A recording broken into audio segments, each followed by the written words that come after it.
Okay, let's see if this. Oh, okay. Hello, everyone. We are here in Council Chambers on Wednesday, February 19th. We're convening our meeting at 6:45 p.m. And before I call the meeting to order, I just wanted to extend our heartfelt thanks to our Public Works and Parks and Rec staff who did incredible work on the weekend in the face of a 50 centimeter, 60 centimeter snowfall. Roughly. So we know that our Public Works crew were out for 12-hour shifts on multiple days starting at 4 a.m. and did an incredible job trying to keep our roads safe and clear in the face of really severe winter weather conditions. And as well, our Parks and Rec facility staff did a fantastic job of keeping our municipal parking lots here and the arenas going. I don't think the arena took a single pause. It was full all weekend.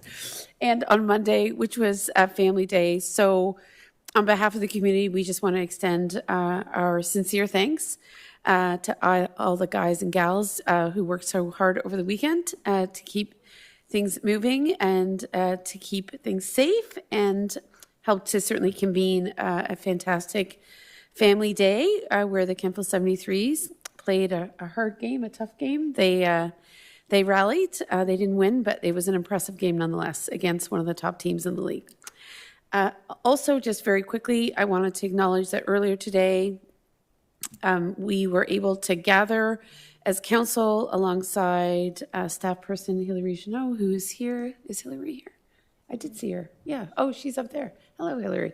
And our Indigenous Advisory Circle, including Lorraine Reckmans, to do a first tapping ceremony at the Kemptville Campus Agroforestry Center. It was a beautiful day, beautiful weather, beautiful ceremony, really led by Lorraine on behalf of the Indigenous Advisory Circle. So thank you to Hilary and the team for bringing it together. We did lament that we think that so many more people in our community should really take the opportunity to check out the Agroforestry Center and the wonderful trails and the fabulous facility that is there, including a state-of-the-art reverse osmosis maple syrup producing machine, which has meant that we are able to actively tap, I think, over 150 trees. It's a very productive, sustainable forest. So it was really neat to be able to do that today. And with that, I will call our meeting to order. As many of us recall from last week, we suspended our meeting on February 12th, 2025 at 9:48 p.m. in light of a storm, an impending storm that was coming our way. So the recommendation this evening is that council reconvene the regular council meeting, which was suspended last week, February 12th at 9:48, and resume proceedings where we left off today at 6:48 p.m. So council colleagues looking for a mover and a seconder for that. Thank you, Deputy Mayor and Councillor O'Sullivan. Now, before we proceed, I will look for a colleague to read our land acknowledgements. Oh, I'm so sorry. I did not call the question. All in favor, please, of reconvening our meeting? Thank you. And now we'll go to our land acknowledgement. Do I have a colleague who would like to read the land acknowledgement? Deputy Mayor, go ahead. Thank you, Madam Mayor. The municipality of North Grenville acknowledges that the municipality operates on the territory of the Anishinaabe. We recognize all First Nations, Métis, and Inuit peoples who now call North Grenville their home. We respect and support the need for cultivating a strong relationship, and we commit to Indigenous-informed decision-making to foster the path towards reconciliation. Thank you.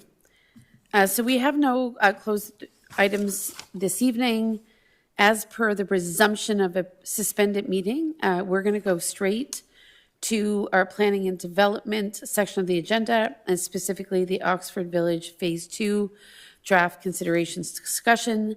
Before we get there, I will ask for any disclosures of interest, colleagues, any disclosures in regards to this item on the agenda. Of course, there are a couple of other items this evening. So once we get through Oxford Village, there are a number of other things that we did not get to address last Wednesday due to the suspension. So we'll carry on as if we we'll carry on as if obviously we were continuing from last week's meeting without the suspension, which obviously we undertook out of caution and care for all of those who were in the room and were concerned about getting home that evening. So I know Ms. Preston has prepared some remarks which will help to remind council about two proposed amendments that were on the table at the time of the suspension of the meeting. So I'll pass it over to her. Thank you, Madam Mayor, and through you to Council. For your recollection of last week's meeting prior to the suspension, there were two amendments to the draft conditions which were originally proposed that were on the table. One was to condition number 14 and the other to condition number 40. The amendment to condition 14 included the additional language that it would be subject to the applicant entering into a separate agreement with the municipality to the satisfaction of the municipality. And the amendment to condition number 40 included the verbiage of an additional subsection, now known as subsection C, for consideration of opportunities to facilitate affordable home ownership in partnership with the municipality or non-profit groups. So just to recap, the conditions were presented and these were the two amendments on the floor. Okay, thank you. So maybe colleagues, we can deal with each amendment separately just to entertain any further discussion.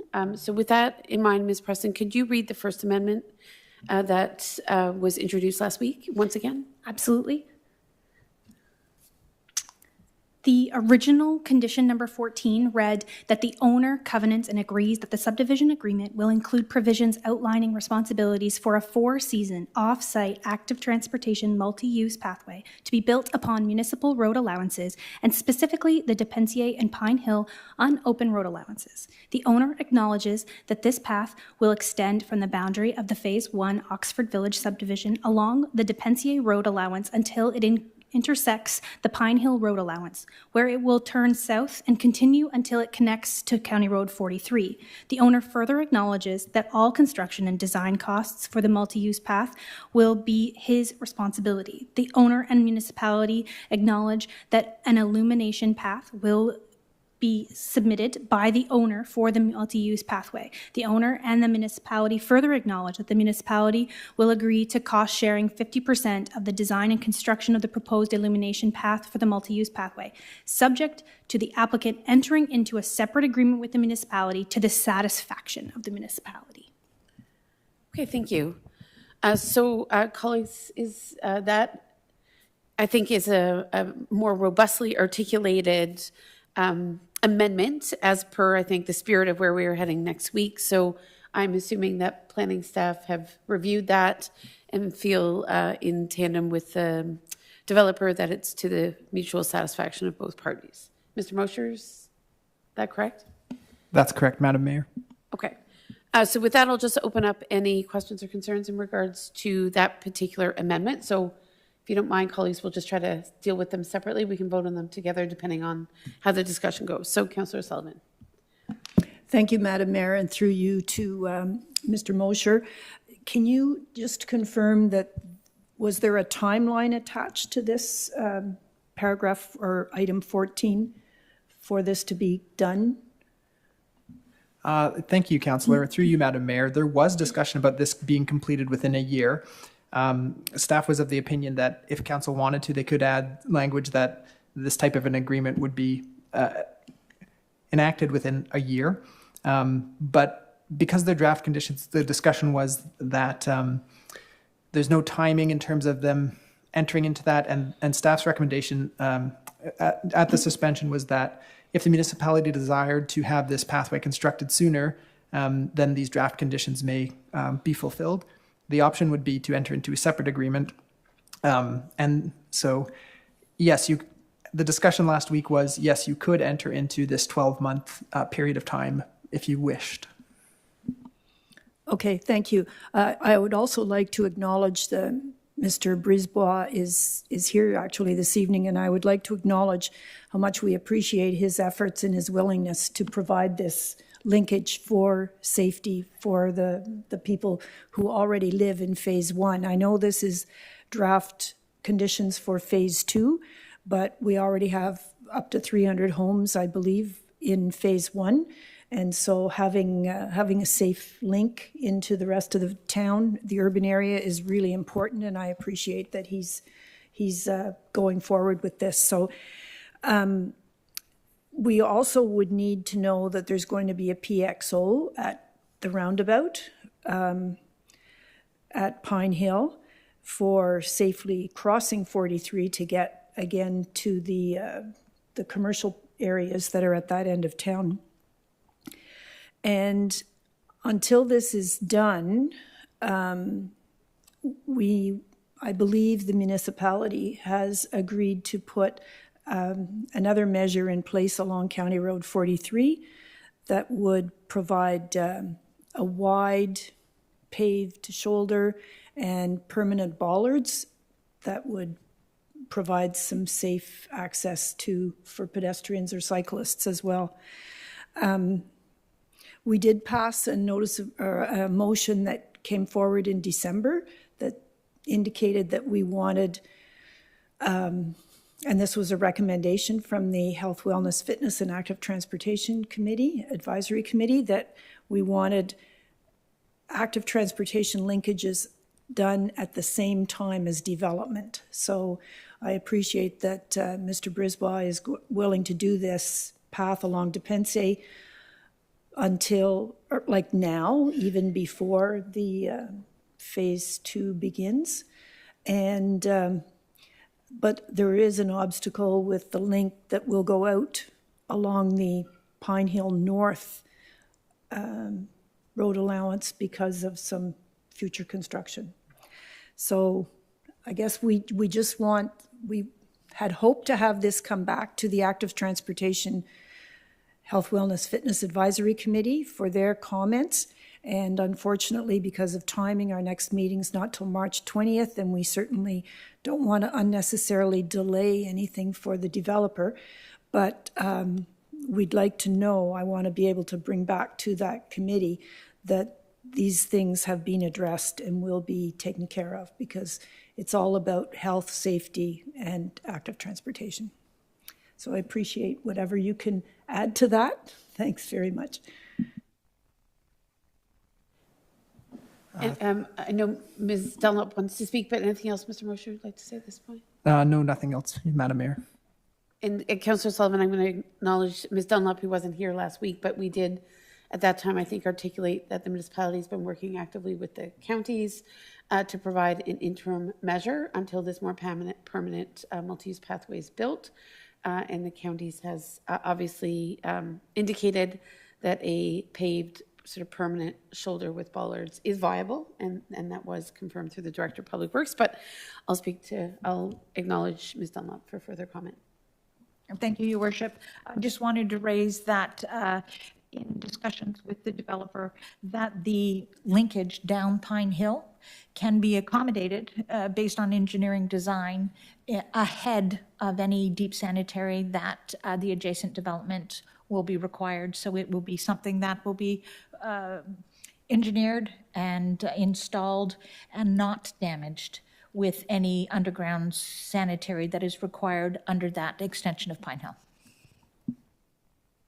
That's excellent news. Thank you very much. So any further comment, colleagues, in regards to this one? I would only note, Ms. Dunlop, that obviously the discussion with the counties included that the municipality would take responsibility for four-season maintenance of that paved shoulder to ensure that during the winter months, which are often the darkest months and perhaps the riskiest months for any pedestrians, that pathway will be maintained, which is the interim measure until the permanent multi-use pathway is established. So. Kim, excuse me, if I may, can we also have assurance that there will be a PXO at that roundabout at the same time, please? I would look to Ms. Dunlop for that. I think from a liability perspective, if we're providing the paved shoulder, we are likely to have to ensure that the roundabout is appropriately modified for that pedestrian safety. But Ms. Dunlop? Thank you for the question, Your Worship. Yes, there would have to be a PXO to the appropriate level for a roundabout and for the amount of traffic and the speed of traffic that would be required on that section of road. That was not a commitment that we asked of the developer, but it would be a responsibility of the municipality. Thank you very much. So I'm going to recognize Councillor Strachian. Thank you, through you, Madam Mayor, to the CAO. Related but not specific to this MUP, I know that throughout the winter there have been questions that have come from residents regarding the prioritization of clearing of, obviously there's roads, but there are sidewalks and MUPs, and if there are any differences between the two of them and how, I guess, how priorities are set. If you could add your perspective on that, that would be good. Thank you. Through you, Your Worship. Our sidewalk machine, of which there are 3, we prioritize to get kids to school. That is the priority, but it's also the priority of where our garage is. We have one urban garage. We do float one machine out to rural hamlets, but we do, basically, we start a loop from the garage and we head to schools and then proceed out in a spiderweb fashion.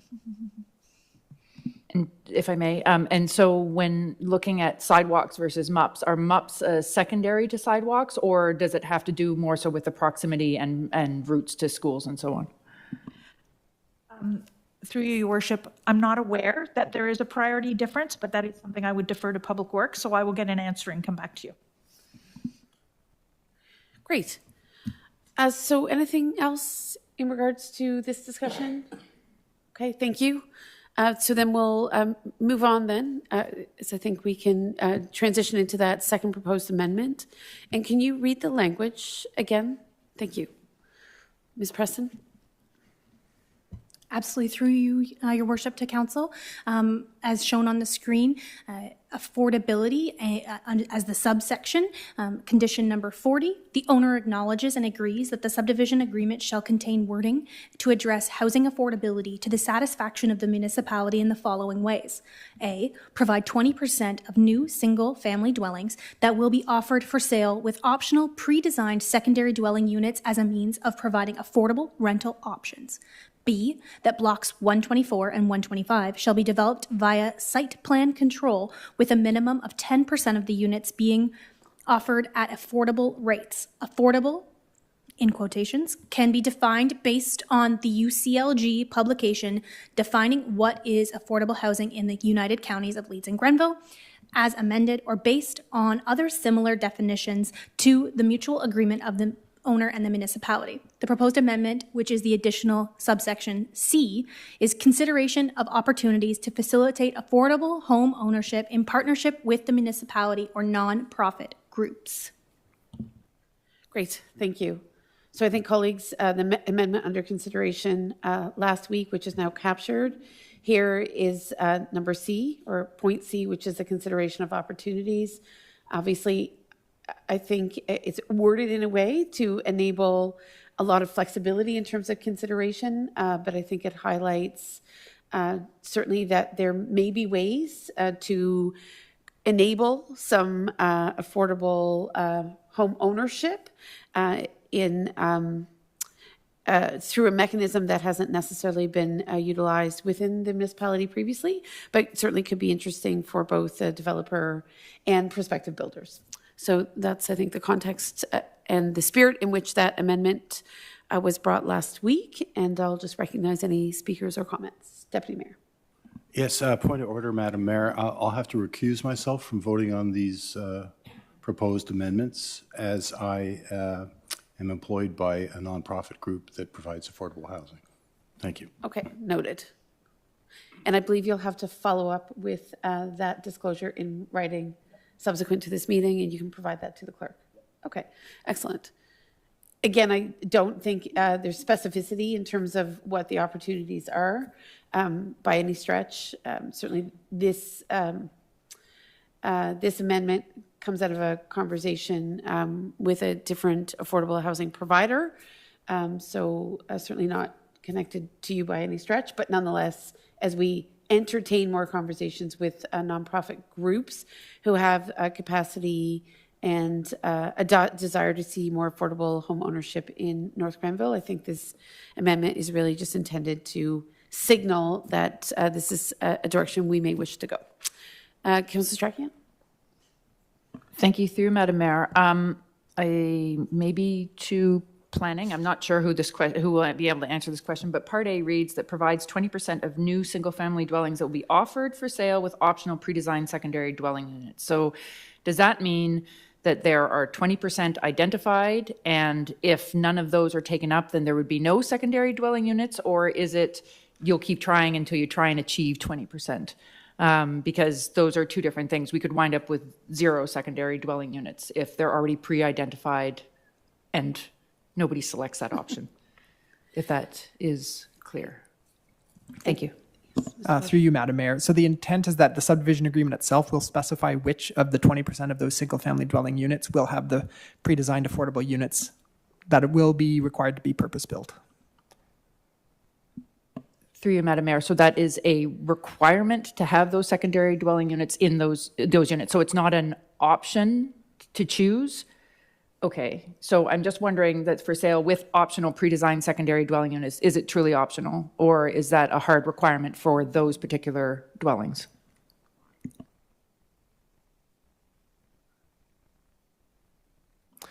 It's a good question. Through you, Madam Mayor, the intention is that 20% of them will have this. It's not intended that those 20% it'll be optional for. So that's the intention. So if the council desires to remove that word, that's certainly within the purview. Through you, Madam Mayor, I think that would reduce any likelihood of doubt or chances of not having to fulfill that requirement on behalf of based on the subdivision agreements. Thank you. Okay, so further then, I'm assuming that we would then entertain the removal of the word optional when it refers to the secondary units. I just want to applaud our planning team and the developer for contemplating this particular measure. I can say that I've heard from so many residents who are looking to accommodate a young adult or an aging parent and can't do it with the housing stock that's available in North Grenville right now. There's very, very little on the market that has a secondary dwelling unit in it, and I think actually this could be a game changer. It expands the housing options available to so many families of different ages and stages, and I'm really thrilled to see this in here. And to your point, Councillor Strachan, sometimes families don't even understand that they might need it until a few years later. So if you happen to fall in love with a new home that has that feature, in some cases, you may buy the home because you like the location and you like the build, but seeing that there might be that opportunity to purchase something that allows for the evolution of one's family and keeps, individuals or families who might be in urgent need of that option of living in a sort of multi-family unit, I think is really remarkable. So I am very, very hopeful that we see lots of uptake on this particular option, and I'm very pleased that it's embedded in here as something that I think we're firmly committed to enabling. Councillor O'Sullivan? Thank you, Madam Mayor, and through you to, I guess, Mr. Mosher. So would you mind clarifying, please? So 20% of these single-family homes will have the pre-designed secondary dwelling unit designed for it, but not necessarily built at the time, is that correct? Or will it be built at the time or is it going to be built after it's purchased? Maybe the developer would have the answer to that. Through you, Madam Mayor, I can take a crack at it. No, the intention would be that the architectural plans are submitted showing the secondary unit within the basement. Those are the building permit plans that are submitted, and that would be the way that that's carried out in construction. Yes, I see that. Yes, I'm going to acknowledge Mr. Brisebois. Yes. Just to shed further light, he happens to be here, so we can certainly recognize him.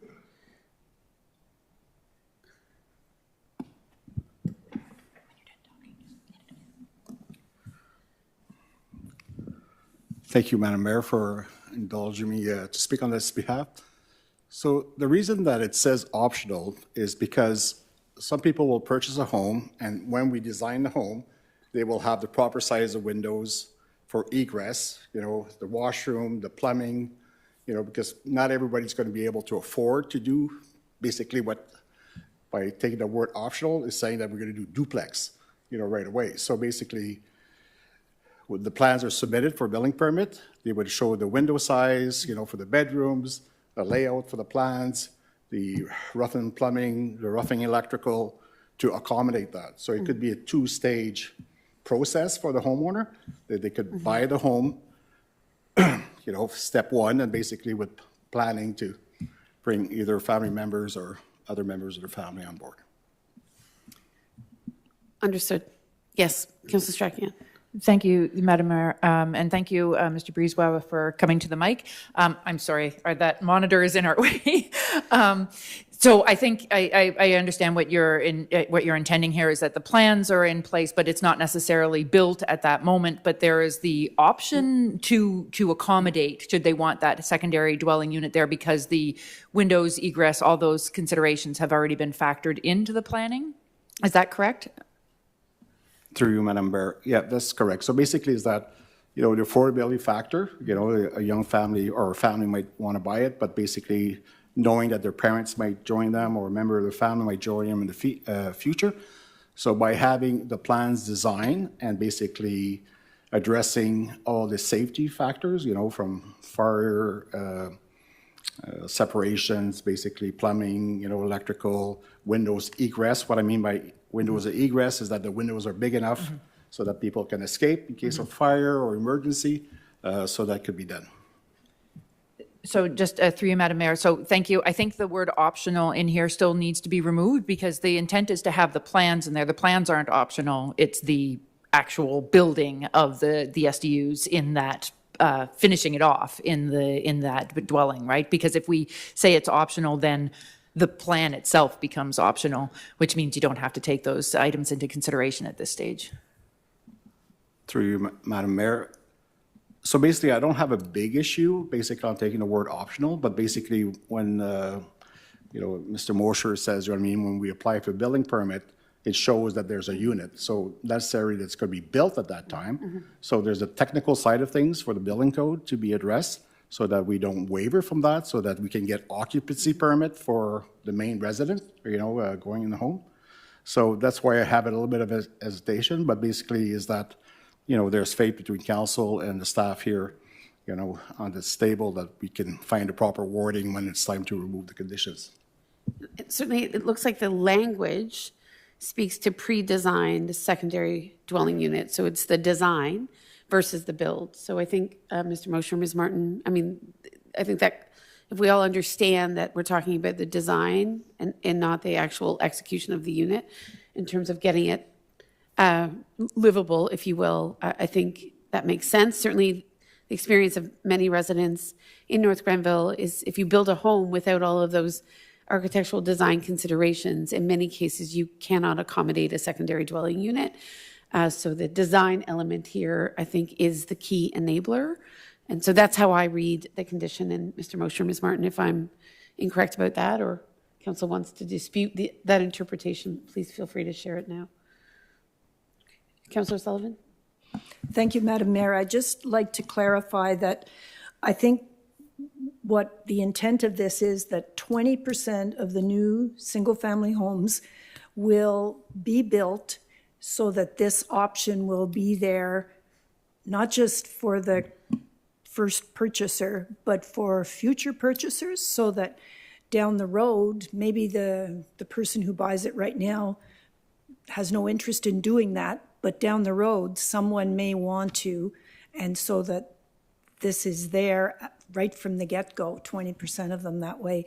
And do they have separate entrances? Because you may not always be building this secondary unit for a child that fails to launch, or or aging parents or a family member that wants to move in, you may be wanting to rent a separate unit independent to an independent individual just to help you get started and pay the mortgage, et cetera, until you kind of get on your feet. So I think it's important that 20% of them have this ability, not just right now, but down the road, someone else can then take the opportunity to develop that. And I think that's exactly what the intent is through the design. Because the biggest barrier to putting a secondary dwelling unit into a home after the home has been built is that often all of the requirements for the establishment of that secondary dwelling unit cannot be met, sometimes without rebuilding a whole foundation. So you literally are severely limited in your capacity to modify an existing home. So obviously, with a pre-designed secondary dwelling unit, whether or not it's functional from day one or it's 10 years in, the capacity will exist. So I think that's what's key about this condition, if I understand it correctly. And you're right, Councillor Sullivan, to say that it may not be a family member. It may just be someone who wants to rent it to an individual or a family in the community who are in need of a rental unit. And as we know, the rental market in North Grenville, while getting a little bit better, is still a very small percentage of overall housing stock, as has been noted by our staff and through the Housing Affordability Task Force. So the addition of more rental units, period, is very valuable. Okay. Yes, Councillor Sullivan. If I may, can I just have clarity about the separate entrance? Is this pre-designed dwelling unit have a separate entrance so that they can be, like, you could rent it to someone else? I believe that Not it would, just- any secondary dwelling unit would require its own separate entrance. Is that right, Mr. Mosher? Through you, Madam Mayor, there's multiple varieties of style you could do. You could do common vestibules. You could do separate entrance. So, yeah, it's not something that we would typically put into a condition like Right. this because there's multiple ways to achieve Yes. it. In addition, some of them, maybe the pre-design is that it's a detached unit, if that's even feasible. So, Yeah. not even within the home itself as a basement unit or an addition, but, so there's different styles you can use to achieve it. Understood. Okay. Okay, anything else, colleagues? Okay, so that concludes the discussion on those two amendments. In regards to the overall conditions, I did want to note that I received an email from a member of the Settlers Grant community in regards to a concern about a north-south crossing of Settlers Trail. And I know, Ms. Martin, you've had a brief opportunity to consider the concern that was expressed to me. And I just wanted to, for the purposes of tonight's meeting, have you speak to that, if you don't mind. Thank you, Your Worship. The resident who reached out had concerns about a roadway crossing from Phase 2 of the Oxford Village subdivision into the Settlers Grant subdivision. I just want to state for the record that any proposed road crossing would be from the proposed road that comes from Phase 2 of the Oxford Village subdivision into the Equinell subdivision. It would link up with Equinell Drive. So there are no road connections being proposed into the Settlers Grant subdivision. And additionally, there is mapping that's been shared with council and can be shared with residents as needed. There will be active transportation linkages that would bring residents to the Settlers Trail that would back on to Settlers Grant, but there would be no roadway connecting directly into that subdivision. So the concern about a north-south crossing of Settlers Trail into the Settlers Grant subdivision, the notion of that happening is not embedded into these draft conditions at all. Is that right? That is correct, Your Worship. As mentioned, it goes into the Equinell subdivision as it relates to Phase 2 of the subdivision. Great, thank you. And I appreciate you clarifying that, and certainly I'll take the opportunity to share the information that you've provided. It was always my understanding that there was no crossing, so thank you for taking the time to share the map, which I can also share with the resident after the fact. Okay. Yes, Councillor Sullivan. Thank you very much, Madam Mayor. This was something that Health, Wellness and Fitness had a concern about. So if we could look at that map for clarity, And I believe that this is not a public meeting, so there's no opportunity for the public to ask questions at this point, although prior to closing the meeting, there's an opportunity if anyone has any comments or questions. Is that correct? I mean, typically, yes, this sort of meeting is not a public meeting. Right. But it does allow council to ask questions that have been received by members of the community, which is obviously why I wanted to raise the email that I'd received, so that we could clarify that particular concern. And if other council members have heard other concerns, then obviously this is your time to bring it forward. I got the same email from that resident today, but it did come up at Health, Wellness, and Fitness, the concern of the number of roads that would be crossing Settlers Trail. And my understanding was, from, if I recall correctly, there's one that goes Equinell Drive across to connect both sides of the Equinell, and there's only the one crossing of Settlers Trail, if I'm correct. And Ms. Martin, do you want to, thank you. Through your worship to Councillor O'Sullivan, there are technically two crossings. So from phase 2 of the Oxford Village subdivision, the roadway would connect with Equinell Drive, and you'll have to forgive me for not knowing the new road names within phase 6B and C of the Equinell subdivision, but further to the east to get from the lands on the north side of Settlers Trail to the south side of Settlers Trail that Equinell owns, there will be another crossing. So there'll be two locations in which the roadways will cross. Okay, thank you. I do recall that, and we don't have the map, I guess, available right now, but there is not going to be a third one, correct? Through your worship to Councillor O'Sullivan, as of this time, with the draft plan before us and with the approved plan for phase 6, there are only two crossings. As to what the future holds through further plans of subdivisions for subsequent lands, that's still to be determined. But as of today, based on the draft plan for Oxford Village and the approved plan for Equinell, there are only two. And will there be traffic control where these cross? Through your worship to Councillor O'Sullivan, in the Equinell draft conditions, there was a condition that was added in for a traffic management plan for construction around the Settlers Trail. And that level of detail would be provided in a further traffic impact study looking at active transportation and connectivity within the Equinell subdivision, and similar considerations will be required in and around that crossing between Settlers Trail, on Equinell Drive between phase 2 of Oxford Village and the Equinell subdivision.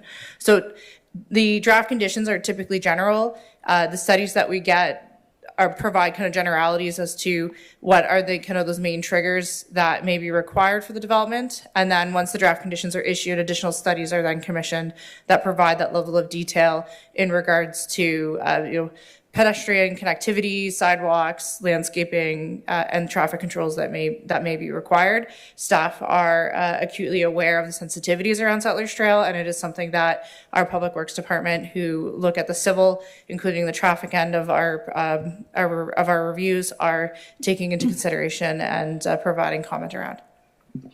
Thank you, Director Martin. That's comforting to know that you're on to it. Thank you. Okay, excellent. And certainly there is a period of questions and comments at the end of the meeting. So should a resident wish to speak, you could do so at that time.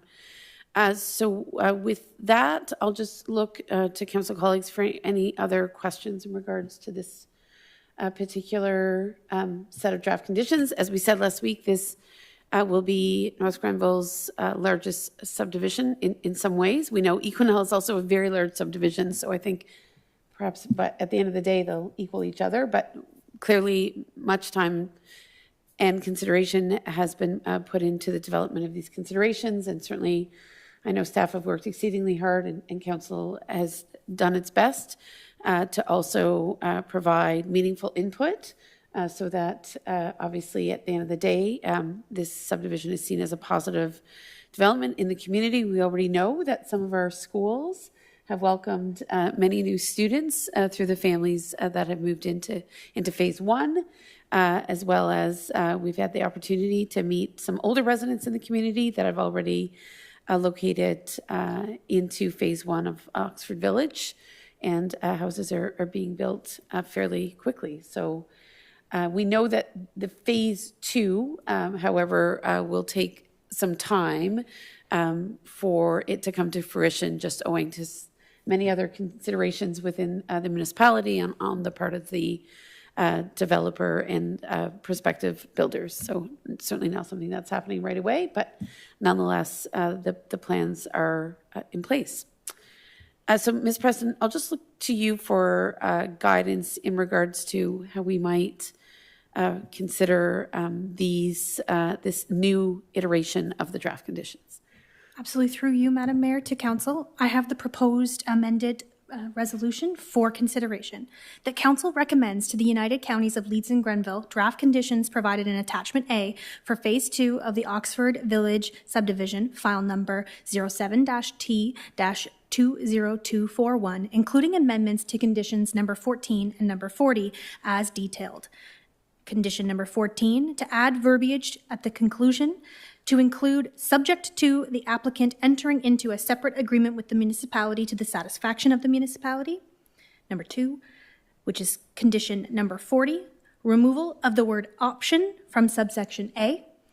And amendment number 3 to condition number 40, an addition of subsection C, consideration of opportunities to facilitate affordable home ownership in partnership with a municipality or non-profit groups.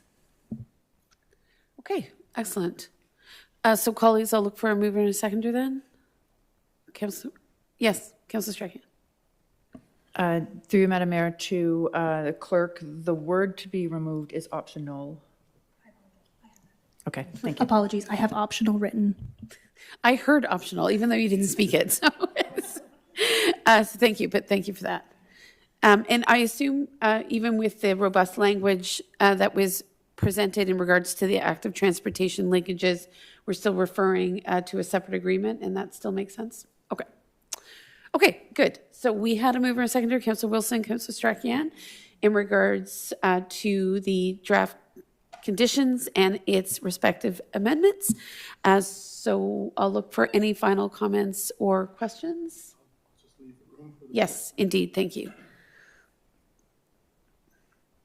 And again, thank you to all who have been involved in a very, I think, extended discussion with an incredible amount of detail about how to work together to the satisfaction, obviously, of the municipality and to the developer when it comes to this proposed subdivision.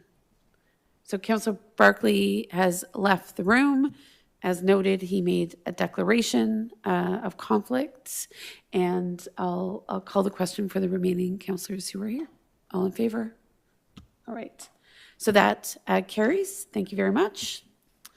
And we'll just get Councillor Barkley back in the room before proceeding.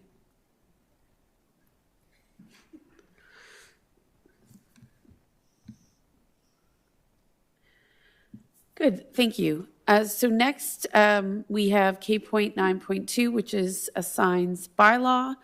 Council colleagues, I believe Mr. Baribeau is going to present some options in regards to the sign bylaw.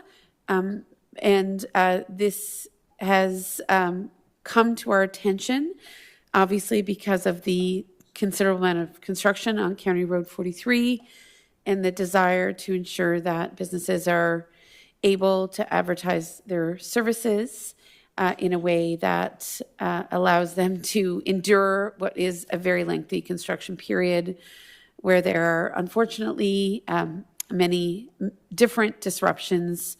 And of course, the County Road 43 construction began really in earnest last April and will continue for another year and a half or so. So thank you to Mr. Baribeau for bringing some options to our attention.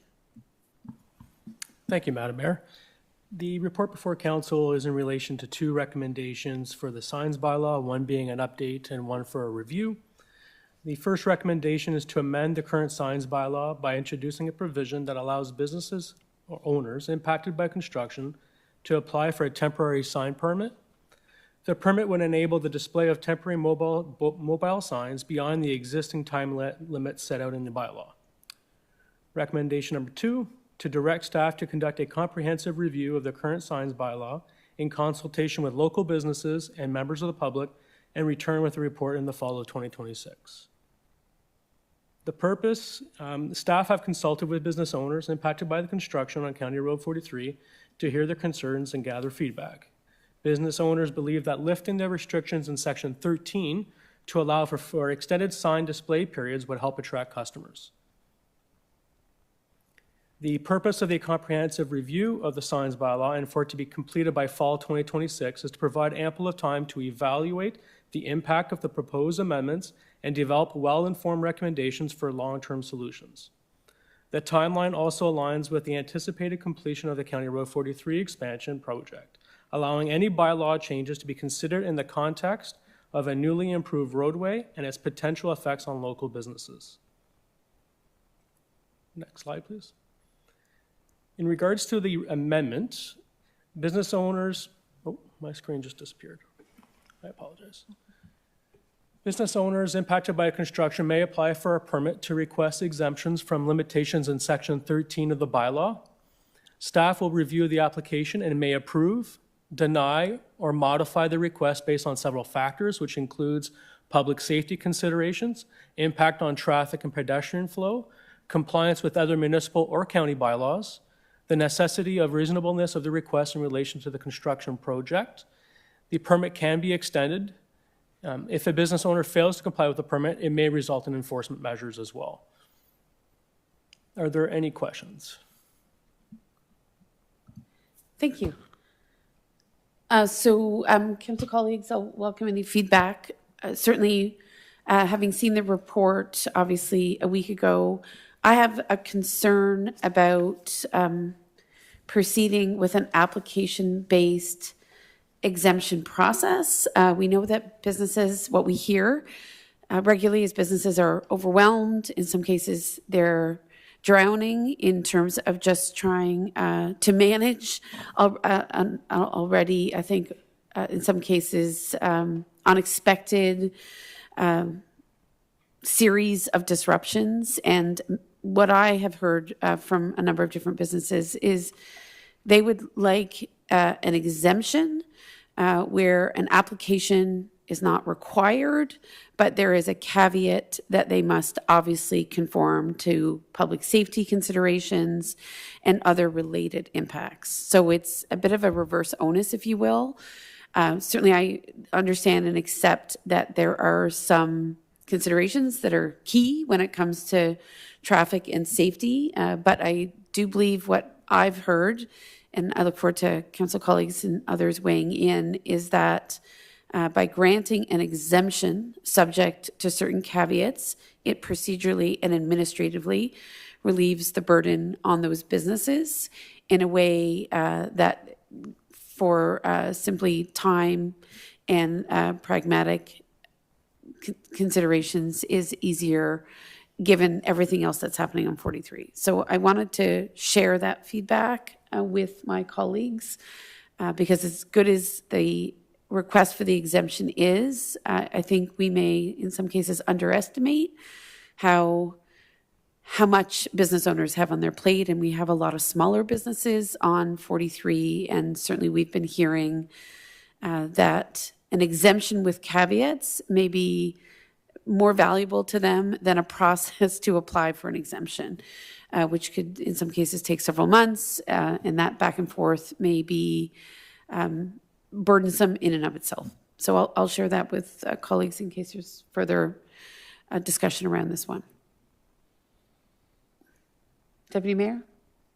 If I understand you correctly, you're suggesting a blanket exemption allowing mobile signs to be erected for longer than the current timeline, with a caveat that they don't, impede sightlines. And, you know, you, in your presentation, Manager Baribeau, you have a list of 4 or 5. Yeah, as long as, so a blanket exemption as to extend the period of displaying a mobile sign with the caveat that they have to take into consideration public safety considerations, impact on traffic, et cetera, which I'm sure is complaint driven.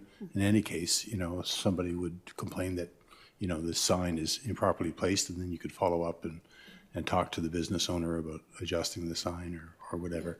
So that's what I understand you're suggesting, is rather than an application, just have a blanket exemption for those businesses along 43, or however we define it in this motion. The request as I've received it from multiple businesses is not any change to other caveats of the bylaw other than timing.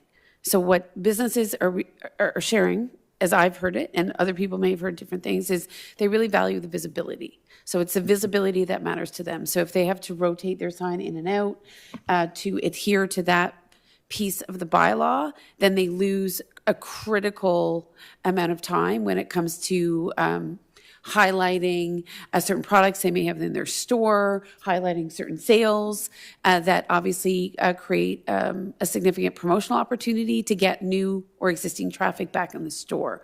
So I don't think businesses are looking for a radical overhaul to the size of the sign or the nature of the sign. It really is the timing. That is really, I think, what's been key in terms of the feedback I've heard. So I agree that we would very much welcome a wholesale review of the bylaw and its applicability going into late 2026, early 2027. I think that's most needed, and I think there'll be lots of good discussion about that piece of it later in 2026. But at this point, the feedback I'm hearing, and Mr. Gilmer from our Economic Development Department and others could certainly confirm that that's been the feedback, is businesses would like to keep their signs up effectively in perpetuity, right? So that they can ensure that they can communicate to a busy commercial quarter, even despite the construction, what they have to offer. Councillor Sullivan. Thank you, Madam Mayor. Are you referring that this temporary exemption permit would only be for the businesses along 43 during the construction time? The language as proposed is impacted by the construction. So I think it's a looser definition, Mr. Baribeau. I don't know if you want to speak to that language. It's in the slide. Maybe it's not in the proposed language for the bylaw. It's under 13.1. Councillor Strachan? Sorry, Madam Mayor, just perhaps it'll be easier for Mr. Baribeau to answer all the questions or respond to the comments all at the same time. I think the challenge, if we're not specific about the location, is that somebody in another part, not connected to 43, could say that they're impacted by the construction. Yes. And then we run into a bit of a cascading effect, a snowballing effect, where the entire community could be erecting temporary signs because of the construction on 43. Not saying that that would happen, but I think it leaves us open if we're not very explicit as to the location. I think the exemption with caveats, I think, to your point, would alleviate the burden being on the business owners. And I think that would be a reasonable approach. Waiting to hear back from Mr. Baribeau on that one. The only other comment that I would have is that there would need to be a way to enforce what was a permanent sign, or what was a sign that was previously approved versus the ones that were just granted a temporary exemption without any paperwork that has connected the business to the sign, so that once the construction is complete, there would need to be a way to distinguish between the two. Thank you. Mr. Baribeau, do you want to speak to that language of impacted by construction on County Road 43? Through you, Madam Mayor. There's a few things to consider. I'll read the actual section, 13.1, business owners directly affected by municipal or regional construction projects, so this could be reused in the future for other projects, may apply for a temporary exemption permit. And then if you go to the subsection 2, sub D, the necessity and reasonableness of the request in relation to the construction project. So the bylaw officer, who is used to communicating with business owners, dealing with this bylaw, the signs bylaw, because it is quite in-depth. There are a lot of provisions in the bylaw that could be confusing to a member of the public. Section 2 of the bylaw deals with a lot of the safety measures, distances, what is permitted. There are certain locations that a business owner or any sign cannot be erected. And the reason for the proposed application process would be no cost, of course, that I wasn't proposing a cost to it. Bylaw staff is quite quick to respond. And it would be for longer periods of time, wouldn't be just for a 30-day period. It would be depending on the circumstance, depending on what they're seeking. So if a business owner that is in a single unit commercial plaza, they wouldn't have to compete with anyone else who is in that same plaza wanting to erect a sign, because there are limitations, both in the bylaw, but also there's only so much frontage on a county road or on a municipal road. So if you start so if there's just the one sign, the bylaw officer would attend and say, okay, there's no competing businesses. So we can extend this exemption perhaps for a year, or we do it for 6 months and we revisit that. That was the intent for the application process. The bylaw officer goes and speaks to the business owner at the site, identifies a safe location based on the bylaw, but there's also the consideration of the county's bylaw that we have to consider. They have their own signs bylaw. And so by having the officer attending, it takes the liability, it looks at all the different considerations all in one step. And now when there's units where there's multiple businesses within one complex, now the bylaw officer can communicate with the other businesses, do you plan on having a sign being erected? If not, then that person who's applying can have a longer period of time, or they can work together. So our bylaw staff in the past have communicated with businesses in plazas where they're sharing signs. So that way it just allows them to constantly rotate and they don't have to move the sign in and out, and it's still in compliance with the bylaws. Our staff's constantly doing that with the business owners. I know it's not perfect, but that's what we have. And when we compare to other municipalities, our bylaw, in my opinion, is quite relaxed. We don't charge for permits. We allow these types of signage. Some municipalities do not allow these types of signs. So I got to look at it from many different points of view. Those are my points. Hopefully that addresses some of the concerns or some of the reason behind the exemption per application process. Certainly, I think we appreciate all the considerations that go into it. I think when certainly this came to my attention, and as you know, on behalf of council and alongside Mr. Gilmore's team, we've made considerable efforts to speak to a number of different businesses. I think it was the businesses that have already received approval for a sign. So they're already in conformity, but they're compelled to take down that sign every other month or whatever the timing is. So they're already very much in alignment with our bylaw, except that they would like to have permanent signage. So they've asked to not have to remove that sign for 30 days. Given the considerable disruption on County Road 43 and how valuable they see these signs as part of their overall marketing. So I don't know if that's helpful to you in terms of understanding which businesses in particular would be seeking that exemption, but that's certainly some of the feedback that they've received is it's the permanency of the sign, not, again, the other caveats of the bylaw that matters to them. And it's for a sign that's already been pre-approved and, is on display, but it's not able to be there permanently. Please. Thank you, Madam Mayor. Currently, there's no process in regards to somebody applying for a location. So our bylaw staff goes around, they go around and they make sure compliance in general of the bylaw. So some businesses do have their signs displayed. And the way the current language of the bylaw, after 30 days, they're supposed to remove that, and it's voluntary compliance we're seeking. If not, our bylaw staff visits them and reminds them that they have to currently remove their sign. This exemption period would allow them from that point on to go for 6 months or a year, depending on the circumstances, of course. So it would just be, if I may, just like a check that, yes, you're at a good location, you're not competing with anyone, and then they would, that permit would be permitted for longer periods of time. So I guess my question is, if you had to go through the process of the exemption, what is that process? In particular, you've already received approval from the, or not, I see what you're saying. So there's been no formal approval, the sign is up, but bylaw is going around and checking whether or not you're in compliance. How would you activate an application for an exemption? What is the burden on the business owner? Because that's where I'm hearing that business owners are already, in some cases, feeling the effects of County Road 43. They're overwhelmed in their own ways. And sometimes I know it feels simple to just apply for an exemption for, at your local municipality, but it can feel perhaps more administratively intense than it needs to be. So perhaps you could explain what that would look like. Thank you, Madam Mayor. To you, or through you. What I envisioned was just a single form. They apply, they could send it by email, and the form would just be straightforward, the business location, name, address, and what they're seeking for periods of time. And our staff would then initiate and just attend, make an appointment with them to review the location, and then they would receive their approval.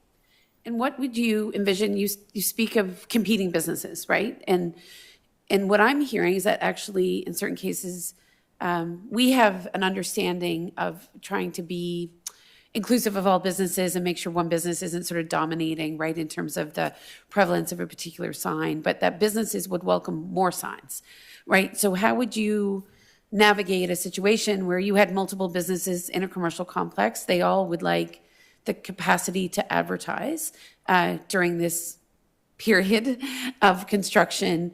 What would be the bylaw department's philosophy around that? Because I think certainly as a member of council, I might say during this period of 43 construction, given all of what's happening, I would be inclined to permit more signs, right? That might be the case typically once the construction is complete. What would be your guidance for those sorts of situations? Through you, Madam Mayor, my recommendation would be to stick to the rest of the bylaw, and for those, for Section 2 of the bylaw or any other section that applicable, for the amount of signs on a location, unless the frontage is in compliance of the 15 feet between each sign. So if the frontage is 400 feet wide, you can put more than the 3 maximum right now. So that Section 13 exemption would allow someone to ask for a 4th sign. And if that spacing is still there, the bylaw officer could approve it. And they would approve it depending on safety, of course, and everything in the bylaw. But that would provide that provision. So that way we're not creating an issue between business owners now fighting for that limited space. And so if there's a limitation that's only so much frontage, 150 feet, excuse me, and they can only have the 3 signs erected, then the amount of time permitted would have to be communicated between all business owners and our bylaw staff, but our bylaw staff would have those communications. They already do that technically, and they would have those conversations with the managers, business owners, to try to see what everybody wants in that business plaza to achieve, compliance, but to also achieve what they're looking to achieve for advertising. And I guess thinking about 43, we know, I can think of 2 plazas, right, currently. I don't know how much frontage there is or if additional signs could be accommodated. Would you know? Is there merit to considering narrow setbacks to accommodate more signs, if that would be helpful? So setbacks from the county road, we would still have to Yes. make sure Yeah. that's being abided by. Yeah. Between signage, it's difficult to say the frontage on those spots. I think there would be more availability for signage, yes, depending on parking, snow, of course, and maybe that's something the business owner and the developer of that plaza can be assistance of. But if there's a room for those signs of more than 50 feet, then I don't see a reason why the more than 3 signs could be erected in that plaza. Like our bylaw currently stipulates 50 feet. Correct. So would you be seeking then, a modification of that particular stipulation to allow your bylaw officers to potentially accommodate more signs? So the Section 13, by having that exemption in there, it also Okay. allows them to allow for more signage. So the exemption is a broader exemption to Correct. all They have that aspects of the ability bylaw. within the application. Right. So they'll attend, they'll say, oh, yes, we can accommodate more than 3 signs here. Right. And then they'll communicate with the business owner, make sure they're in agreement, come up with a time frame that suits everyone in the plaza. And I'm curious, how do we navigate conflict between business owners? Is it a veto? Like, what if one business, obviously, I understand that sometimes businesses disagree, but how does the bylaw department evaluate situations where one business is supportive, another business isn't, what is the general approach? Through you, Madam Mayor, so far we're quite lucky. Our business owners are communicating quite well. I know that's why in other municipalities, why they do have a permit process and display periods that are strictly adhered to. And so to allow those other businesses then to apply to have their sign in location. And again, I think we're talking about a fairly exceptional period. This is the largest construction project in North Grenville's history in terms of a major county road. So appreciate that you and your team are thinking about how to ease the burden. And if I'm hearing you correctly, you're saying that the process to apply for the exemption would be extremely simple. Is that correct? Through you, Madam Mayor, yes, that's correct. And then there would be no fee attached. And how quickly would the evaluation be done? Depending, through you, Madam Mayor, currently, if we started receiving applications next week, they would be done within a couple days. Again, as you say, most of these businesses perhaps already have signage out there, so it'd be more of a formality, giving them the permit with a certain time frame. Okay, thank you for indulging my long list of questions. A helpful discussion. Council colleagues, anything else? Council Strachan? Through you, Madam Mayor, to Mr. Barabo, just to confirm, you asked most of my questions, Madam Mayor, but I would like to understand exactly what the location looks like, if it's fronting onto 43 or if it's, sort of a broader area close to 43, because I think without that, then it becomes another judgment call that's required of bylaw services that I don't think is required in this case. I think you could be clearer as to the location for this particular exemption. Thank you. I'm not sure I totally understood your point, Councillor Strachan. To you, Madam Mayor. Yes. So I think that right now we're saying in proximity or directly impacted by the construction. That wording is vague and could, a business could make any statement based on how they feel they're impacted by it. Given the current climate, you could say it could be anything. I think if, much like we outlined the BIA footprint, for example, we could outline a footprint for the 43 impacted businesses so that when applications come from those, they fall within that temporary exemption. Ones outside of that would not. So, Mr. Mayor, I guess you could give consideration to that once, if this is to proceed, then you would have the capacity to perhaps create your own sort of perimeter, if you will. And again, I welcome feedback from council colleagues, but I'm hearing that, obviously some businesses on 43 are doing extremely well, and they're not feeling the impacts. And I'm hearing from other businesses that their clientele has changed because they're older or they're newer to the community or they're less confident in their driving on what might feel like a new or different road or what some might see as a temporary road. So they are being affected. So to that end, it's hard to know, some people may be avoiding much of the commercial corridor on 43 altogether, even though the construction zone itself is a bit narrower. But nonetheless, I think there is a heightened awareness in the community that we're going through a period of very, very significant construction, and it is impacting traffic patterns for some customers. Councillor Strachan. Through you, Madam Mayor, and as an alternative and to completely contradict what I had previously suggested, perhaps we don't have to have a footprint and we can say that the construction is significant enough that it could have a far-ranging impact beyond the businesses on 43, and therefore we just accept that this is the timeline for that, and there could be impacts that we're not even considering because it doesn't have to do with the proximity. That's a good point. Would you anticipate that as part of your consideration of any applications for exemption, Mr. Barabo? Through you, Madam Mayor. And that is probably why, when I was drafting this subsection 2, sub D, provides that kind of vagueness for the officer's interpretation of it. So if it's somebody downtown, perhaps would not apply, but anywhere near the 43 corridor where they can articulate, where individuals are not traveling as often, based on direction from council, staff could implement accordingly through a procedure. And would there be an appeal mechanism if someone was denied an exemption? The current procedure would be come before council. Okay. So that would be recourse. If, for example, there was a business that really felt like they needed that exemption but didn't receive it from staff. Correct. Okay. Thank you, Madam Mayor. All right. Anything else, colleagues, on this one? So with that, Ms. Preston, maybe you can remind me what the motion for consideration would be?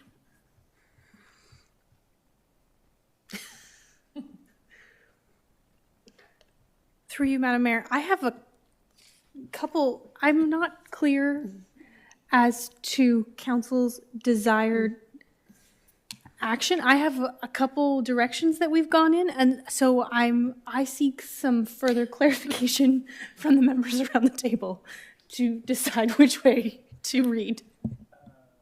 Okay, so I mean, I see the recommendations, so maybe we can test whether or not the recommendations are in line with the conversation we just had. Absolutely.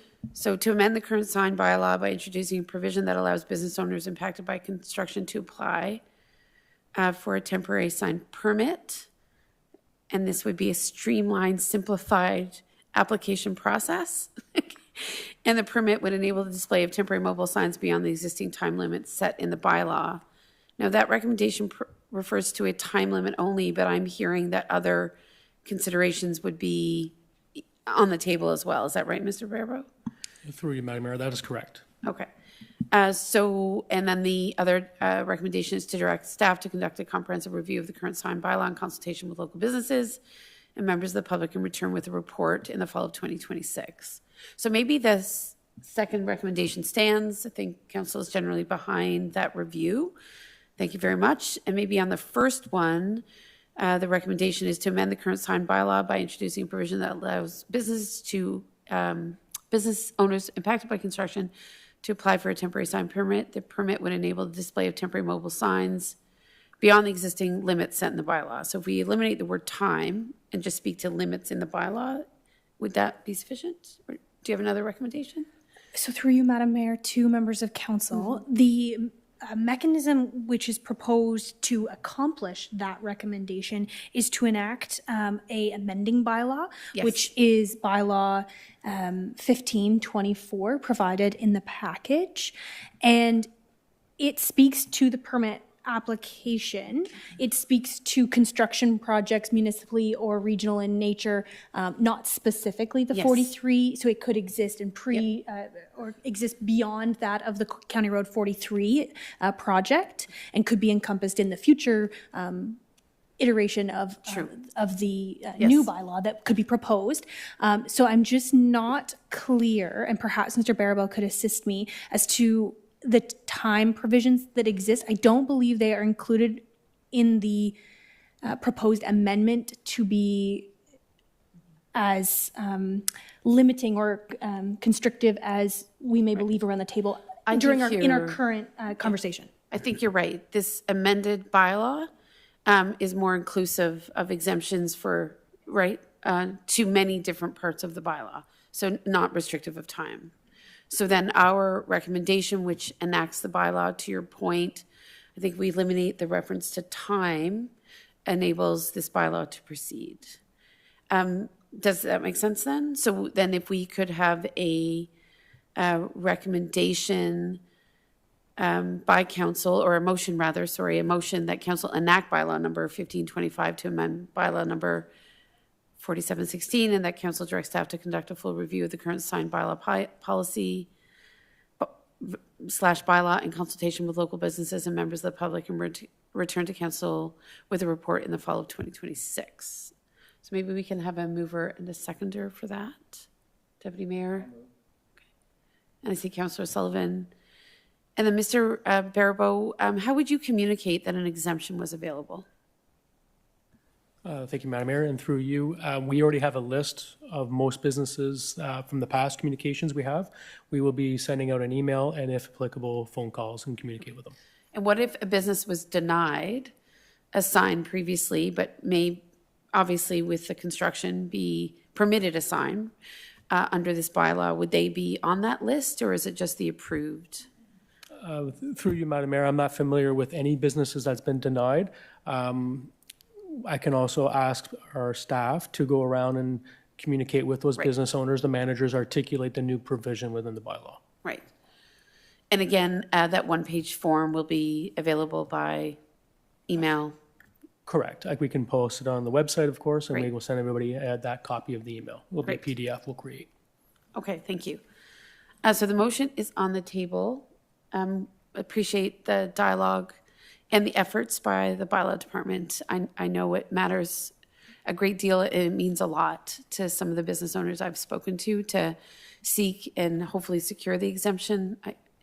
It's amazing how much the issue of signage has emerged as a conversation item. So I think for some businesses, this is a really helpful step. So thank you very much for bringing this to council and getting it moving. I have a feeling you'll hear from a number. It'll be interesting to see overall how many will go down this path. But on this matter, I think we can make a difference. So thank you very much. So council, if there's no further comment, I'll call the question. All in favor? All right, that carries. Thank you very much. Next, we can go to our ARU initiative, colleagues, unless you need 3 minutes. Are we good to carry on? Seems that way. Do you need a 3-minute break? I just need a contact. Okay, then we'll take 3 minutes. Thank you. We'll take 3 minutes.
Okay, welcome back. We're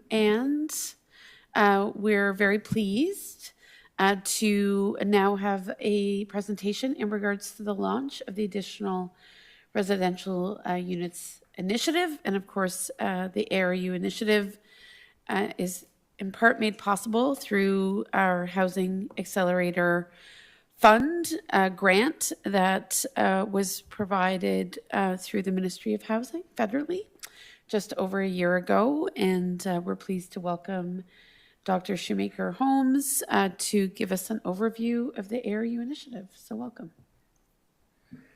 Thank you so much, Madam Mayor, and I'm so pleased to be here talking about the ARU initiative, especially in terms of the conversation that Council was having earlier this evening in terms of affordable housing and much needed rental units. So I'm bringing this forward to Council for information purposes. As you mentioned, Madam Mayor, this initiative is part of the Housing Accelerator Fund program, one of 7 initiatives. And the overall objective, if I could get, yeah, thank you. The overall objective of this initiative is to encourage existing property owners to add rental units, thereby increasing affordable housing options and supporting community growth via the gentle densification of existing residential lands. So I'd like to talk about North Grenville's ARU initiative specifically and what we have to offer property owners. Essentially, the ARU initiative offers a one-time federal grant of $10,000 plus applicable building permit fees and 3 shovel-ready ARU architectural designs. These architectural designs are detached ARUs. We did have a discussion a little earlier about the different kinds of secondary dwellings or additional units or accessory dwellings, as they're sometimes called. And the 3 shovel-ready designs that we have had, that we commissioned from an architect to meet the needs of the municipality and its residents are all detached ARUs, available in 3 different styles. So both of these things, the grant and the designs, can be used together to help reduce some of the financial and design barriers to this kind of development on existing residential lands. So there are effectively 2 streams to the ARU program in North Grenville. There's the grant stream, as I mentioned, and the architectural design stream. Each stream requires an application, but can be used in combination with one another. So when it comes to the grant stream,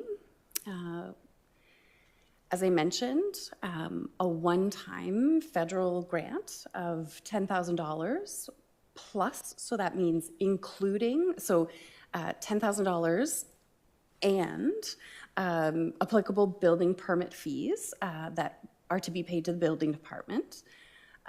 No repayment of this grant is required, as it is not a loan, it is a grant. And funds are to be used for ARUs only that are to be completed within 1 year of receiving the funding. There's no renovations or retroactive payments with this grant, and 10 grants are available per year to property owners. The other stream, the architectural design stream, as I mentioned, the pre-approved designs are shovel-ready, but they are not the only designs that can be used to build an ARU. Again, as mentioned, this is provided by the municipality as a means to decrease some of the design barriers that people can come up against when wanting to develop something like this on their property. But people can apply for the grant, for example, using their own designs. Architectural designs can be obtained with or without a grant application, as I mentioned, but require their own application in order to be obtained by the municipality. So again, one property owner may apply for a grant and use the designs as long as they complete both applications and are eligible and able. So as I mentioned, the designs are available in a one-bedroom, a two-bedroom, and barrier-free, a one-bedroom barrier-free design. You see here sketches of the designs. We do have now also some hand-rendered drawings that were done by the architect's father that are beautiful and available on the website if anyone wants to check those out. But this gives you a sense of what the 3 detached ARU designs look like that property owners are able to apply to receive. So I just mentioned the website. So on the next slide, you'll see, oh yes, ARU requirements, yes. So the construction of ARUs in North Grenville requires an application and approval process, specific design plans, building permits, financing, and adherence to all zoning bylaws, building code, and health and safety requirements. So this means that anyone can apply, but meeting all of these requirements and ensuring that safety and health and zoning are all adhered to are an important part of this process. So, as it says here, rules about size, location, and safety. This is our housing page that you'll find under the Municipality of North Grenville, and you'll see the Housing Accelerator Fund has its own that would overview all of the 7 initiatives, and then the ARU initiative is right there to the right of that tab. It provides not only the applications, but frequently asked questions, eligibility requirements, the scoring card that's used to evaluate applications, and other important information that applicants will need. So you can contact me as the Housing Accelerator Fund Program Manager at half@northgrenville.on.ca or via my regular email address, jholmes@northgrenville.on.ca. If you have specific planning or building questions, you can contact those departments directly as well. I have a copy here of our ARU initiative guide, which will also be available for download on our website. And a video is forthcoming that takes people through the process. Important dates to keep in mind. We're having an ARU initiative open house, which is one of 3 in-person events that we're going to do. That's going to be Monday, February 24th from 5 to 7 p.m. There will be an ARU presentation just to overview the initiative. There will be an opportunity for questions and answers from myself and representatives from the Planning and Building Department.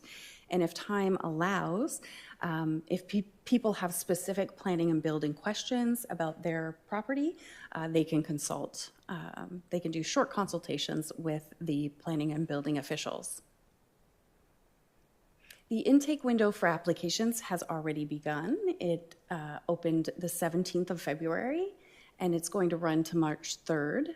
Now, this is the first intake window, and these will be ongoing quarterly. So we will communicate other open intake windows to the public as they arise. And I'm available and open for any questions. Thank you so much.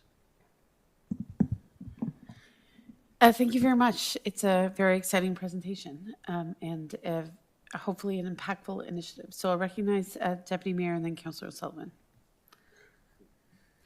Thank you, Madam Mayor. Through you to Dr. Shoemaker-Holmes. I've got 3 questions. As I understand it, up to $10,000, a maximum of 10 per year. The total initiative is $300,000. So I'm assuming it lasts 3 years in. But building fees, associated building fees, is that $300,000 also going to cover the associated building fees? That's my first question. Thank you so much. Through you, Madam Mayor. The building permit fees will be over and above the $300,000. And that's something that we'll pick up the tab for, or the homeowner? That is also via the CMHC grant money. So in effect, there's more than $300,000 Yes, available? yes, Okay. yes. Second and third question, I'll get them both together. Are you aware of the United Counties of Leeds and Grenville secondary unit funding? I'd suggest, this is a suggestion, that we also have a link to that in case people want to avail themselves of those 2 streams, the residential and the landlord stream. And finally, has there been any attempt to have like a D-class estimate of costing those 3 designs? And if so, what are we looking at? What's the range? Through you, Madam Mayor, thank you so much, Deputy Mayor. The suggestion to have the United Counties Secondary Suite program on our website linked is a great idea. It's certainly something that we would refer people to if they were outside of the purview of our application process or municipality. Now I've forgotten your second question. Well, just to follow up on that. Thank you. No, are you saying they're not stackable? We can't, a homeowner couldn't avail themselves of both? They can be stacked, yes. There are different requirements for each, but yes, they can be stacked. Oh, yes, and sorry, the estimated cost of construction is currently being priced out, and we're awaiting it as we speak. Yes. Councillor O'Sullivan? Thank you, Madam Mayor. Through you to Dr. Shoemaker-Holmes. My understanding, and maybe I missed this, those shovel-ready designs are available free of charge, is that correct? Yes, through you, Madam Mayor. The architectural designs have been commissioned as part of the CMHC funding, the HAF program funding, and the municipality will pay a licensing fee for those applicants who are successful in obtaining those permits or those designs. Okay, thank you. And if I may, another question is, so if the ARU is being built on a rural property, are they able to connect to the existing well and septic if there's enough capacity, or depending on how big the unit is? I'm assuming maybe that would work. Yes, through you, Madam Mayor. If the existing septic and services available are able to accommodate, then certainly. But that's a site-by-site, sort of a property-by-property specific question as to whether or not the services would be sufficient. Okay, thank you. And the last question, any connections in the urban, does that fall under, like for connecting to the water or connecting to the sewer system, does that come under the applicable fees? Is that covered by that, or is there still additional charges maybe just to connect? That's an excellent question that I'm going to defer to Deputy Director Mosher. Through you, Madam Mayor, to Councillor O'Sullivan. Yes. So the program would offer the $10,000 grant and the use of the plans with the licensing fee paid and building permit fees. It does not also cover water sewer connection fees at this time, entrance permit fees, and other similar types of fees. Okay, other questions, colleagues? I just have a couple. I love the page on the website. I think the Q&As are excellent. And I'm just curious about a couple of things. I know we have a 2-week intake window. I'm a little bit concerned that that's a very short intake window. I know news travels fast in North Grenville, we know that. But, you know, the decision, obviously, to apply for this money, I think most people wouldn't take lightly because it's signaling a commitment. We assume that $10,000 is a small portion of what it would likely take to build one of these units. So I know you will have multiple intakes, but I am curious to know why that first intake is just happening within 14 days. To you, Madam Mayor, thank you for the question. As we discussed earlier, Deputy Director Mosher and I, this is sort of like the initial rollout, and we've opened it for 2 weeks. We'd like to see how that goes, but we do understand that this is not a process that happens quickly or lightly or easily for people, and so we're hoping that by opening it for the 2 weeks, we get a sense of how our communications are going, you know, what the interest level is, if we need to extend that window. So we're very open to making this initiative the most successful it can possibly be. And so that's why we're really open to just seeing how things go and adapting as we need to. Great. And maybe there could be an effort to ensure that people don't feel like they've missed the only deadline, right? Absolutely. Because if they see that, oh, I should have applied.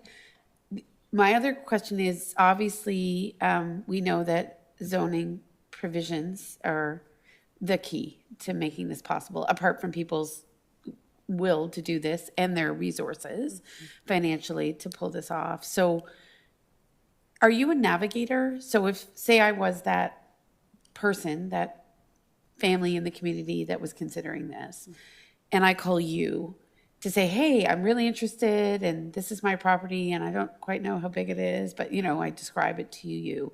Could you be a navigator to planning and building, or are you a referral service? Because I think the real complexity, apart from individual considerations, is whether or not it can be accommodated on the property. So things like setbacks, which I know are very much connected to the residential zoning you have, become a primary consideration. So would you be navigating that landscape with a prospective applicant? Or I know we have a planning department that's exceedingly busy for very good reasons. So what role will you play in sort of helping a prospective applicant understand whether or not it's even viable for them? Thank you so much for that question, Madam Mayor. I see myself as a facilitator of information, and so I really appreciate your the moniker of navigator as well, because I'm very willing and able, to the extent that my technical knowledge allows, to help people navigate the system, to find answers for them, and to, for lack of a better word, sort of hold their hand through the process, right? This is what I know from my research is that the more sort of knowledgeable we are, the more successful this program can be. So that means that I have to work very closely with people in order to understand the kind of barriers that they encounter and help them navigate those barriers so that they can continue along the process. Thank you so much. I appreciate that. And I see Mr. Mosher has his hand up. Thank you, Madam Mayor. And just to build on what Dr. Shoemaker-Holmes has said, yes, we are busy, but anybody in North Grenville can still call representatives within the planning department, and we do assist them in navigating those zoning questions. And we very much pride ourselves on being solution-oriented individuals, and we try and find ways to make things work within the rules that exist. And I'm so glad you added that, because my curiosity was, say your setback didn't quite conform, right, with the zoning. I'm assuming upon a conversation with your team or Ms. Martin that you might consider a committee of adjustment application, you know, in certain circumstances, because again, I know our zoning provisions come with the stipulations, but sometimes you see merit in bringing something to council. So I assume that might be part of the process. Yes, thank you, Madam Mayor. Through you, if a variance is something that is needed, we would point that out to the individual. But if there's a way that if they made some small changes to the layout, they would be able to avoid the variance time and money process, we would point that out to them. Excellent. The other thing, did I hear you right, Dr. Shoemaker-Holmes, that it's a year from start to finish? Is there a stipulation of a year to complete the ARU? Thank you for the question, Madam Mayor. The idea, and this was based on research into comparative ARU programming, was to require a time limit for the use of the grant funds. So that's where any time limit comes in, so that it is enacted within a year and we see progress on building.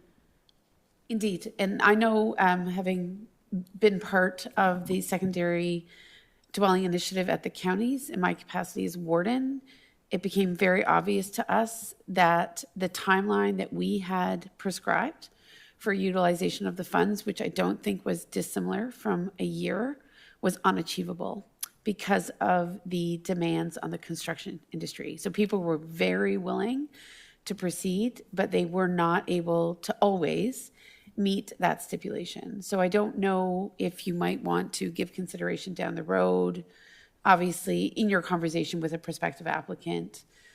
I think it would be important because these areas, while the architecture and the designs are in place, you still need someone to build it. And in some cases, you may not just get the builder that you want for the ARU, even though arguably it's simple, more simple than building a larger home in the timeline that we've stipulated. So I presume there might be some lenience there.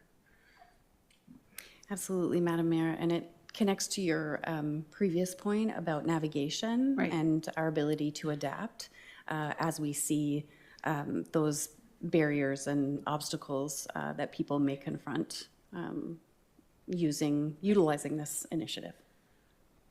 I just have one more question, but I'll defer to colleagues. Okay. And yes, go ahead, Deputy Mayor. I'm deferring right there, right now. Just following up on your question about the requirement for a zoning bylaw amendment, the infill, this question is to Deputy Director Mosher. The infill and intensification work is not complete. We still have lot coverage that's dependent on the stormwater master plan. So do we have a timeline when the stormwater master plan might be complete and you can assess the changes, if any, to the lot coverage, which might impact someone building an ARU and requiring a zoning bylaw amendment without changes? Through you, Madam Mayor. So I cannot give you a timeline for the stormwater master plan, but I will follow up with the Public Works Department about that. So thank you.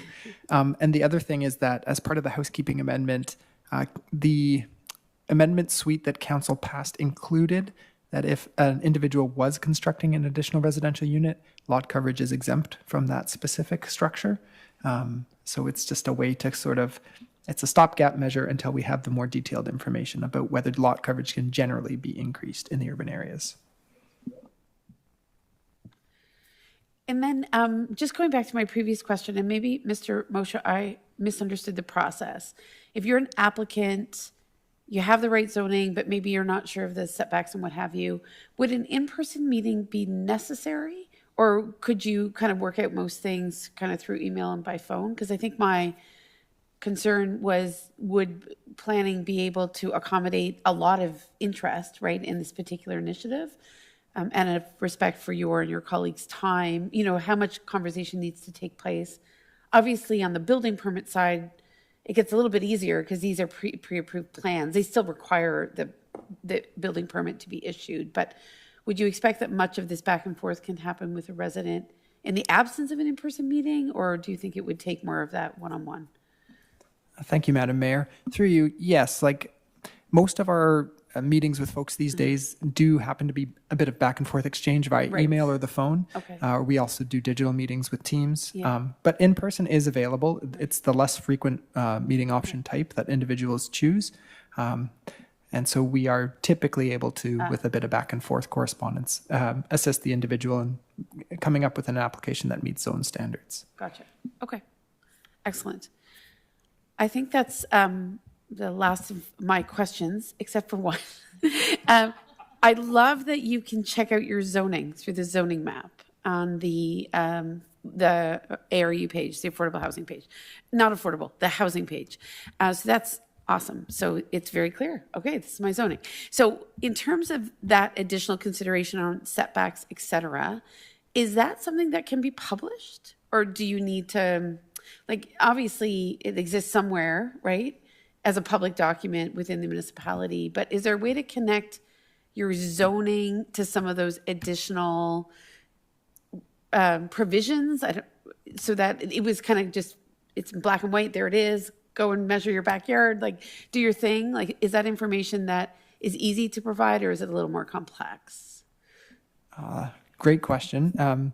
Through you, Madam Mayor, we've tried to do two things. The first is that the zoning map Yes. includes a hyperlink to the zone document itself. Ah, gotcha.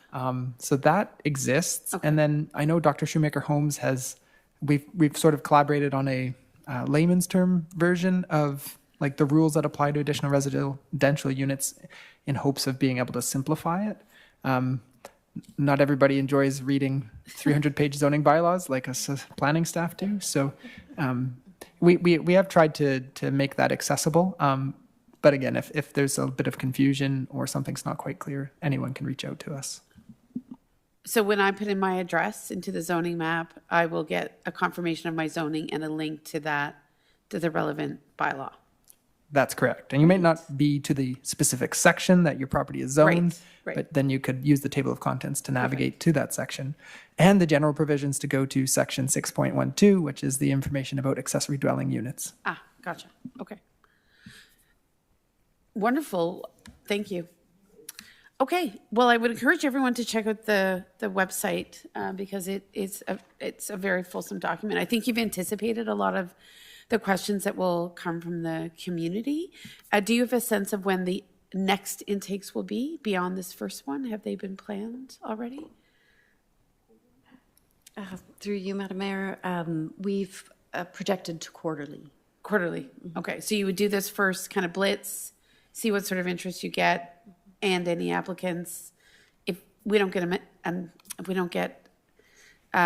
if we're not inundated with applicants, that doesn't mean anything. It would just suggest that we need to share the information more broadly, and you would continue down the intake path, correct? Yes, through you, Madam Mayor, we do intend to continue the communications program beyond March 3rd. So more open houses and other communications that we'll be putting out to the public. So it will be an ongoing effort. And maybe finally, I can ask, given that I gather you've been speaking with other municipalities who've gone down a similar path, what has the uptake been from the communities that you've spoken with? That's a great question. Through you, Madam Mayor,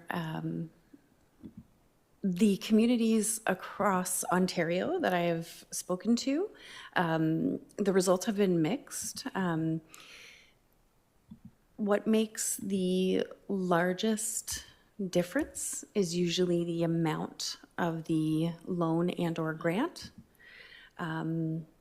So when we see a higher, so for example, St. Catharines has relatively recently initiated a $80,000 grant, and there are a lot of ARUs happening at that price point, yes. And they are subsidizing that through the tax base? What's their funding mechanism? That's a great question. I know that they're involved in the HALF program. And I believe that the other portion of the money, I think it might be 40 and 40, something like that, comes from their community improvement plan. So, Okay. if my memory serves. And then have we, and I know it's this, this may not be easy to estimate, but have we gotten an approximation of what these units would cost? accepting that various building materials and choice points in terms of the interior of the building would obviously affect cost to some extent. But if someone called you and said, based upon the designs I'm seeing, I'm interested in the one bedroom, do you have an estimated cost? Do we have an answer to that question? Yes, we do, through you, Madam Mayor. I've met with various small home builders. Yep. And they've been able to show me various units that have various different sort of amenities and configurations and things like that. So probably the least expensive of those would be about $120,000. And so generally, we can think about it as $200,000. That range, I think, would be reasonable. I think in 2017, the average price was $156,000, and that was in larger urban centers. So I imagine that that pricing has shifted somewhat, and would shift based on our geographic region as well. So $10,000 maybe gets them in the door, but they clearly need to have the capacity to finance a secondary dwelling unit. That's right. Right, from their Yes. personal resources. Yes. This is a bit of an invitation to perhaps get going, but other things have to be in place for sure. Yes, I apologize, Councillor Wilson and Councillor Strachan. I did look left, but I apologize. I didn't see your hands. Thank you. No problem. Through you, Mayor Peckford, to Dr. Holmes. Is it Shoemaker Holmes? I have to hyphenate, sorry.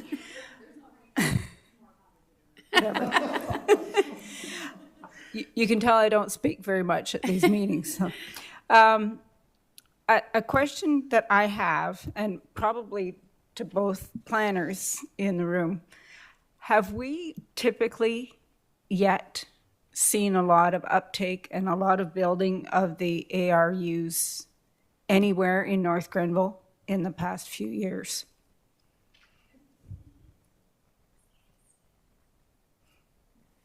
If you bear with me, through you, Madam Mayor, I do have some stats on this. I just have to pull them up. Okay. The other question would be, you had mentioned the cost. Is that factoring in all the hookups for sewer and hydro? Through you, Madam Mayor, so the costs that I'm citing sort of very generally really have most to do with building materials. Nothing to do with hydro hookups, sewer, and water? That's right. Okay. Yep. And we know that those are expensive. Mm-hmm. Thank you. And I think we're waiting for Yeah, Mr. yeah, Mosher. no, I'll digress and let Kristen. Okay. Okay, go ahead, Councillor Strachan. Thank you, through you, Madam Mayor. To Dr. Shoemaker Holmes, I guess 2 points, and one is likely tied into the stats that Deputy Director Mosher is looking for. But I'm wondering if we have a target number of ARUs that we're looking to achieve each year, and whether or not we would consider, after perhaps 1 or 2 intakes and see what the uptake is, whether we consider maybe increasing the amount from $10,000 to $20,000, for example, to increase the uptake, although that would limit the number that you could max out as. I'm wondering if that has been, if those 2 pieces have been factored in. Thank you for the question, through you, Madam Mayor. So I can only remember your second question right now. So I think that is definitely a possibility. Yes, so we intend to provide 10 grants per year. That doesn't limit the amount of ARUs that can be built, however. So we're aiming for about 500. No, I'm just kidding. No, we're aiming for as many as we can, but we aim to give 10 grants per year.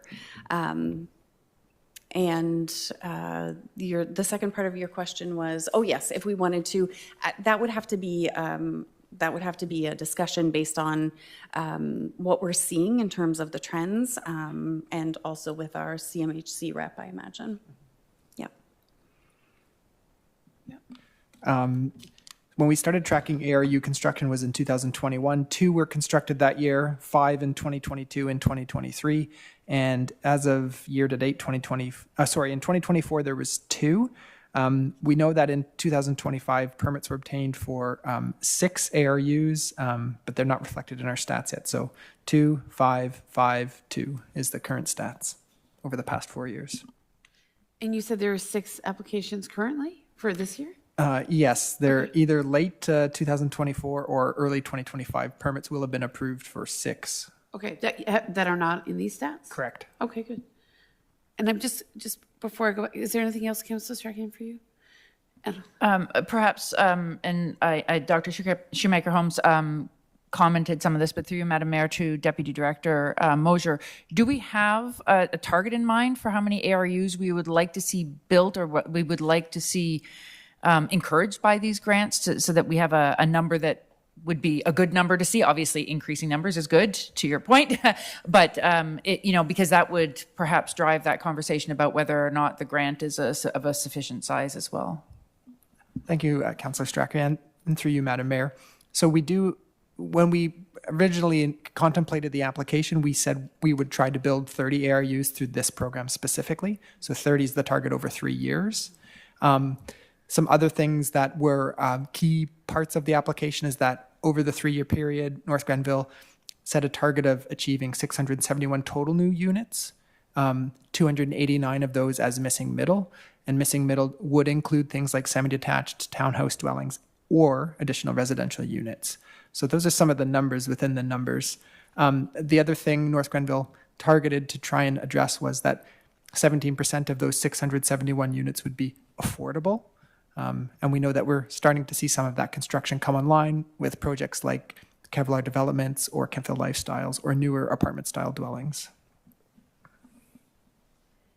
And Mr. Mosher, were you able to get those numbers, or are you still? Yes, so it was 2, 5, 5. Oh, that was 2. the question Yeah. that Councillor Wilson had asked. Sorry. Gotcha. Councillor Wilson, because I neglected this side of the room earlier, is there anything else you'd like to ask? Okay. Okay. Well, I apologize. I need a different flagging system, clearly. So maybe I can work on that with the clerk. Yeah. Yes, Deputy Mayor seems to wave. All right. I'll go to Councillor Barkley. Real quick question through you, Madam Mayor, to Dr. Shoemaker-Holmes. Will we have hard copies available at the front desk for people who find it difficult to access things online, of the guideline booklet that you were waving about? Yeah. Sorry. Yeah. Through you, Madam Mayor, yes, we can absolutely help with that sort of navigation of the online applications, and hard copies can be available to view and review. Yeah. Okay. I see no other questions or comments at this stage. Thank you very much for coming to council and sharing information, and we look forward to spreading the word on the upcoming public sessions, one of which is next week, if I'm not mistaken, February 24th, right? Okay. So is that a hybrid session? Can you tune in virtually? To you, Madam Mayor, it is intended as an in-person session. Would you expect at some point to have a session that would be available virtually? Absolutely. A virtual session is planned for realtors, developers, builders, things like that. That would also be open to members of the public. Okay. I think it might be helpful because sometimes, as Mr. Mosher was saying, people aren't always able to come out. And if they're in that really exploratory phase, sometimes they don't want to commit to an in-person meeting. They're just trying to check out what may be possible for them. So I think having it available to the public would be very, very helpful. Okay, so with that, the motion for our consideration, Council, is that we receive the additional residential units initiative report, and I believe we're going to just provide direction, as Deputy Mayor suggested, to add the link to the United Counties Secondary Suite Initiative as well on the website. It has been a fairly underutilized program at the counties, as we know, but it is something for which funds continue to be allocated at the counties, and that's taxpayer dollars that we are all putting into stimulating secondary suites through the counties. So certainly that link would be, I think, appreciated.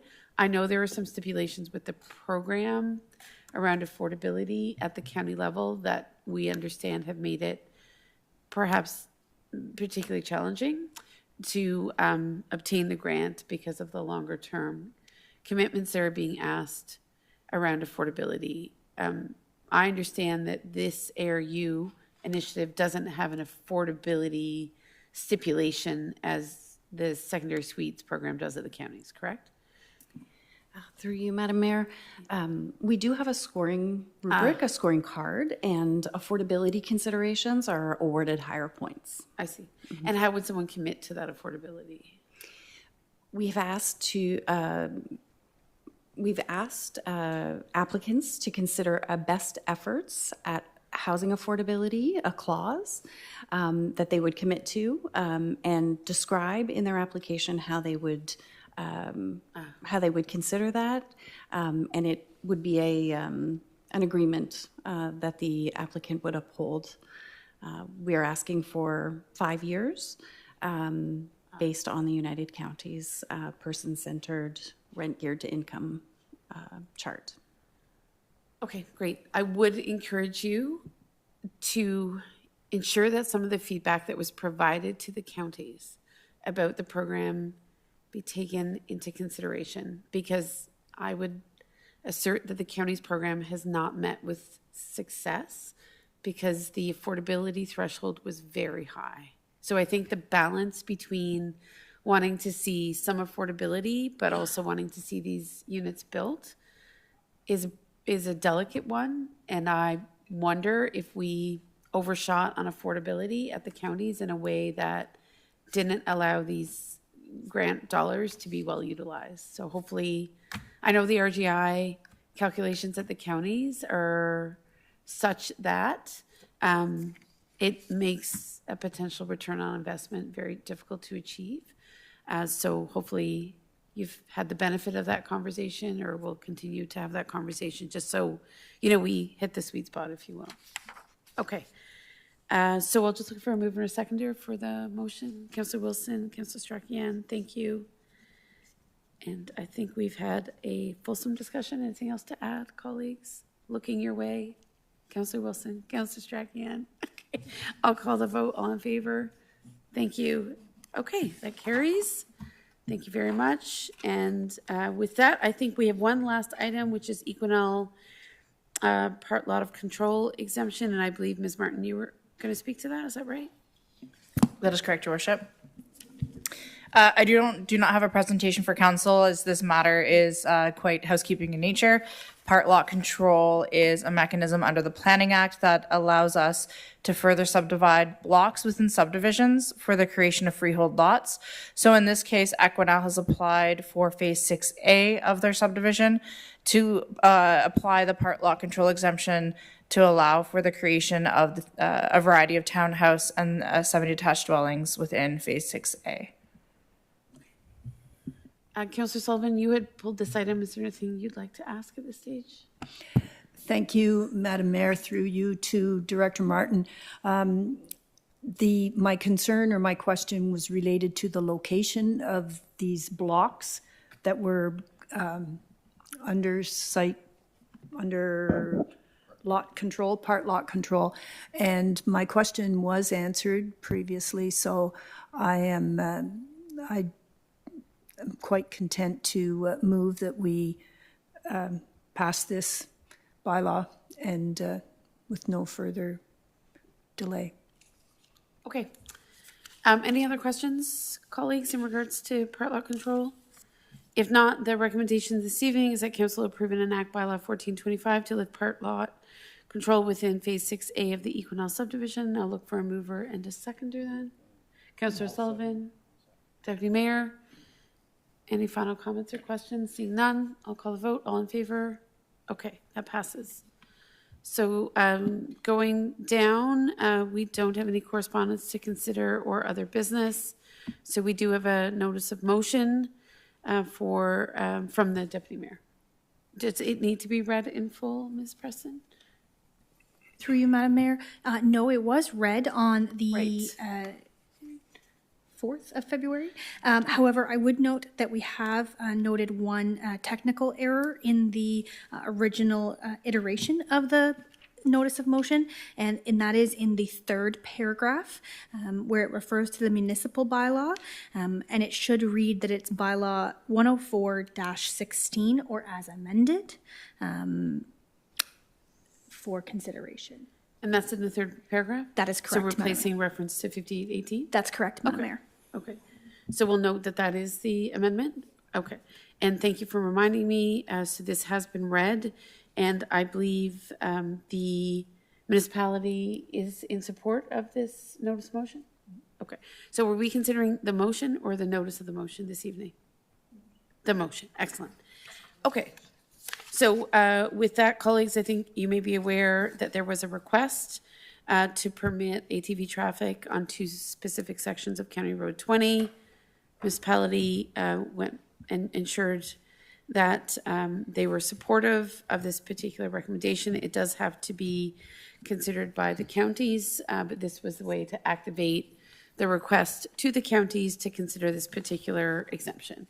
So Deputy Mayor, I'll consider that you've moved that. Yes, please. Thank you. And can I have a seconder then? Thank you, Councillor Sullivan, appreciated.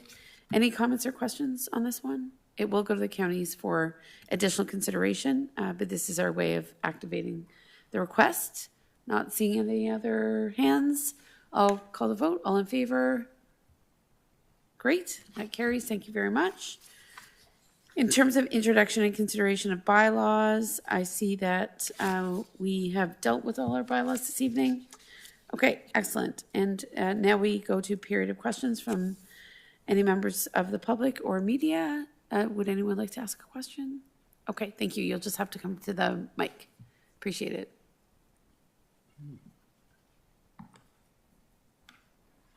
And Hillary will turn on the mic for you.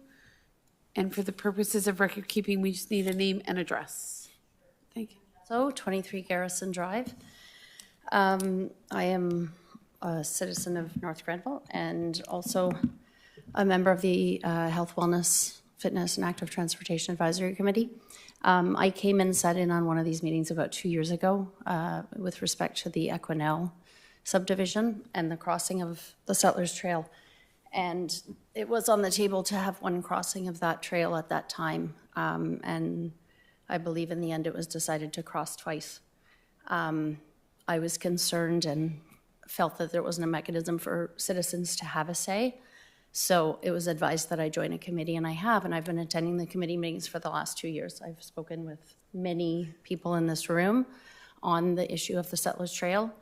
I have a lot of questions about, you know, we have developers who are continuing to draw plans that are intersecting in my mind, carving up the Settlers Trail. We have a transportation master plan that is up for renewal. We, as the Health, Wellness, Fitness, Active Transportation Committee, have given input on that. I'm looking forward to their draft new plan. I think that I would like to see alternatives to turning that Settlers Trail into a road. This latest Oxford State Village Plan 2, if I could get clarification, maybe there's this, and I'm going to pull it up on my phone because it's hard to see that L-shaped block of the plan. But if you can zoom in, and the one that we got at the Active Transportation is just more zoomable. So it's backing on or abutting the Settlers Trail. It says Green Link traffic diversion that provisions for future collector road connection. So can you clarify where that's connecting to? And I guess, you know, I understand that some of the considerations crossing Equinell were about emergency services, and that was kind of the context of why we were doing that. we don't have high density. It's a rural subdivision, the Settlers Grant subdivision. There's no need to cross the trail again in my mind. But as long as that trailway is a roadway on the books, we are encouraging developers to continue to feed into that. So we spoke on the Active Transportation Advisory Committee about putting forth a letter asking for other alternatives. You know, there is a proposed road to cross the wetlands. This phase 2 is going to hit, I believe it's what's the name of it? Churchman Street or Sentosa Street. And if that one is going to Equinell Drive, there are plenty of east-west and north-south connections. Why do we need to take one of our trails and turn it into a road? Because we're just encouraging, you know, the next block and the next block and the next block to keep building in orientation to that as a transportation roadway. And I think, you know, last year the traffic impact study of Arteris says that there is community opposition to that. So that doesn't seem to come up until the developer comes with a plan that's continuing this orientation to that as a traffic road. And I would say that I don't think there's an appetite, and I said this 2 years ago, but I don't think there's enough opportunities for people to have input, or even for this venue to discuss whether there's an appetite or what the plan is for that. So I would ask if we could look at the new iteration of the transportation plan, that it not designate the Settlers Trail as a roadway, and that we look at alternatives that, you know, utilize roadways within phase 2 as their emergency ways in and out. My children go to Kemptville Public School. In the spring and the fall, they ride their bikes. As this development continues, they are going to have 2 crossings to make. But as Oxford Village phase 2, potentially a third, and the next one, and the next one, and the next one. So I think we're not planning with active transportation in mind. We're planning with the appetite of developers in mind. And I think we need a little bit more balance. I realize that the municipality cannot do anything within that footprint. It is not our land, but the Settlers Trail is municipal land, and municipal council has the ability to decide what happens with that. And I think just passing that off for something that there's not an appetite for in the community it's a lost opportunity.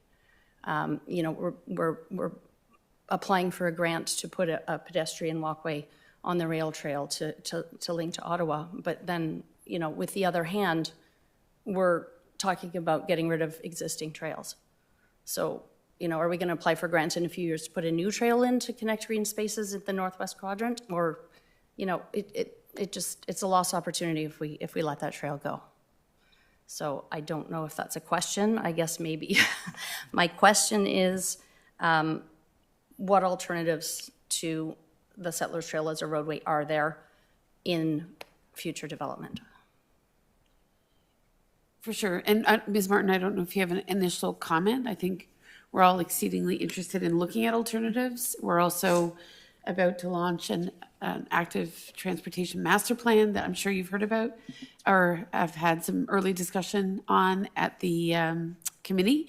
So it's become very evident that that master plan is critical for the upcoming years within North Grenville, given the kind of growth we're seeing. So absolutely, I think that plan will be fundamental to planning for those safe and secure active transportation links. But we also, I just want to recognize 2 years ago, did say that we, as I think at that time as a council and a municipality, were very eager to see what alternatives might exist to taking the Settlers Trail, which is now an active transportation corridor, and turning it into a roadway. So those are live discussions.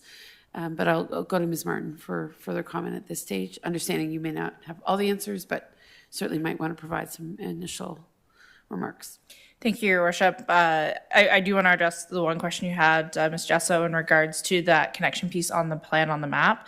That would be intended to connect that phase 2 road into Equinell Drive, which would be the second crossing, where it said that future potential connector link.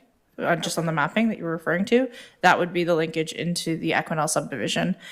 In regards to looking at alternatives, the transportation master plan is that vessel into how we would look at what those linkages are.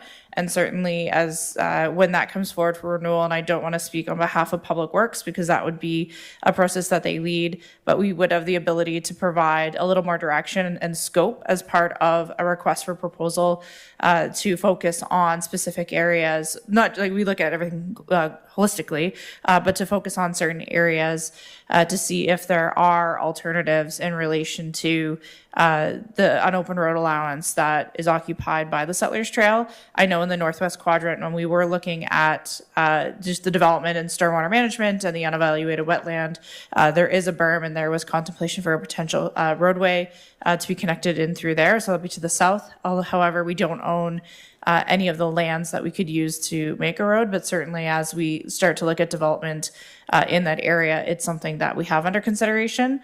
So there are alternatives that we absolutely can look at, and as part of that master transportation plan process, can provide a little more scope around this specific area to have the successful consultant provide what those alternatives could be. Okay. And I guess just as an additional question, were you to turn the Settlers Trail into a traffic road, do you think that you have the width to do the cross section that is in the transportation master plan? Because Depensé is 26 meters wide, I believe. And it has a sidewalk on one side and a MUP on the other. And I believe that the Settlers Trail is not close to that width. So I have, with that information, I have driven Depensé, and it is not, it doesn't touch the Settlers Trail in terms of nature and, you know, the feeling that you're getting out of an urban center. And we couldn't even put what is on Depensé on the Settlers Trail. I don't think the width exists to do that. And that might be more of a hypothetical or premature question, because I don't know. Yes. If all those considerations were even, fully investigated, right, at the time of the master transportation plan. I believe, Ms. Dunlap, you might have more insight into that, having been the previous director of Public Works. Thank you, Your Worship. The Settlers Trail Road Allowance is a historical road allowance that existed before North Grenville existed. So in the previous municipalities, it is a 20-meter right-of-way.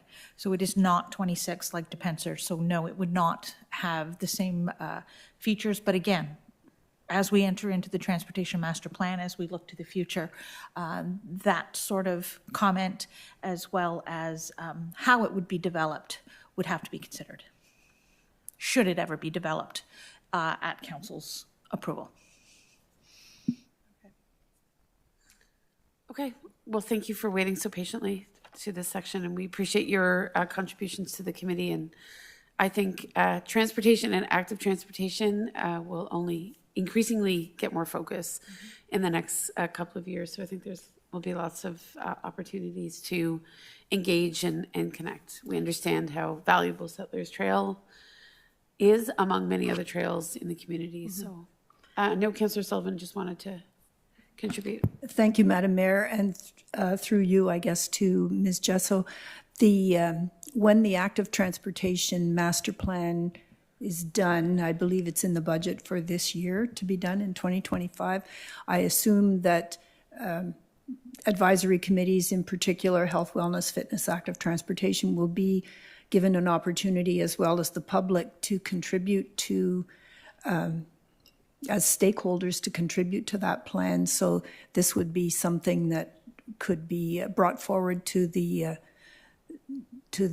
consulting firm who does take on creating this active transportation plan. Would that be correct, Ms. Martin? Through your worship, so the scope of a project and the consultation required would be established in the request for proposal. So certainly I can take that back to our Director of Public Works. as part of the drafting of the request for proposal to identify what consultation is required. In the past with some of the consultations that we've done on the planning side, we have gone to the committees to consult them. So we can certainly discuss that internally as to how the committees would be consulted. Thank you. We just need your mic. Yep, no problem. I realize that the active transportation plan is forthcoming, but I do feel that the master plan, the transportation master plan, will precede that, and I pessimistically fear that it will take precedence over. So I think to not address the Settlers Trail or to not alter our hopes and dreams for the Settlers Trail in the transportation master plan would be a missed opportunity.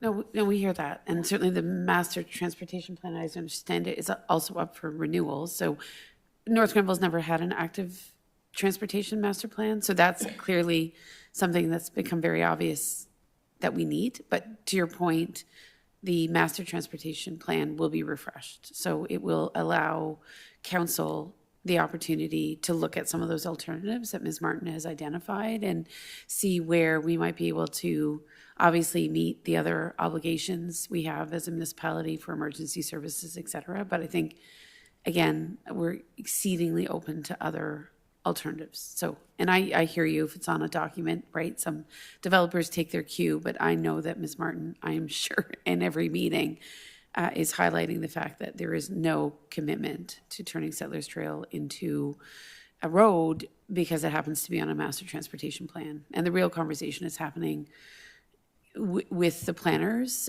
within the municipality. So I don't think there's any notion on the part of developers that the road is built in as part and parcel of what's going to happen in North Grenville. But obviously, accept your point that if it's on a master transportation document, that some people might make that conclusion. So, and I think when the master transportation plan came to us in 2018-19, we were at a different stage in the municipality's development. We were a newer council. I don't think it was obvious to us at the time what some of the implications might have been. So we're very happy to take another look at it. So, okay, thanks for your time. Okay, with that, I think with no other members of the public in the audience this evening, then we will go to close the meeting. We have a confirmatory bylaw, be it resolved that bylaw 1725 to confirm proceedings of council at its regular meeting held on Feb 12th, 2025, and continuing on February 19th, be adopted and passed. I note that we spent 3 hours tonight, so can you imagine if we had proceeded with our February 12th meeting until 10:30 or later? We all would have been very tired. So grateful for this suspended meeting that allowed for a fulsome discussion tonight. I need a mover and a seconder for confirmatory bylaw. Thank you, Councillor Sullivan, Deputy Mayor. And I'll call the question. All in favor? Thank you. And then Councillor Wilson, Councillor Strakian, would you do us the honors of moving adjournment at 9:14 p.m.? Thank you very much. I'll call the question. All in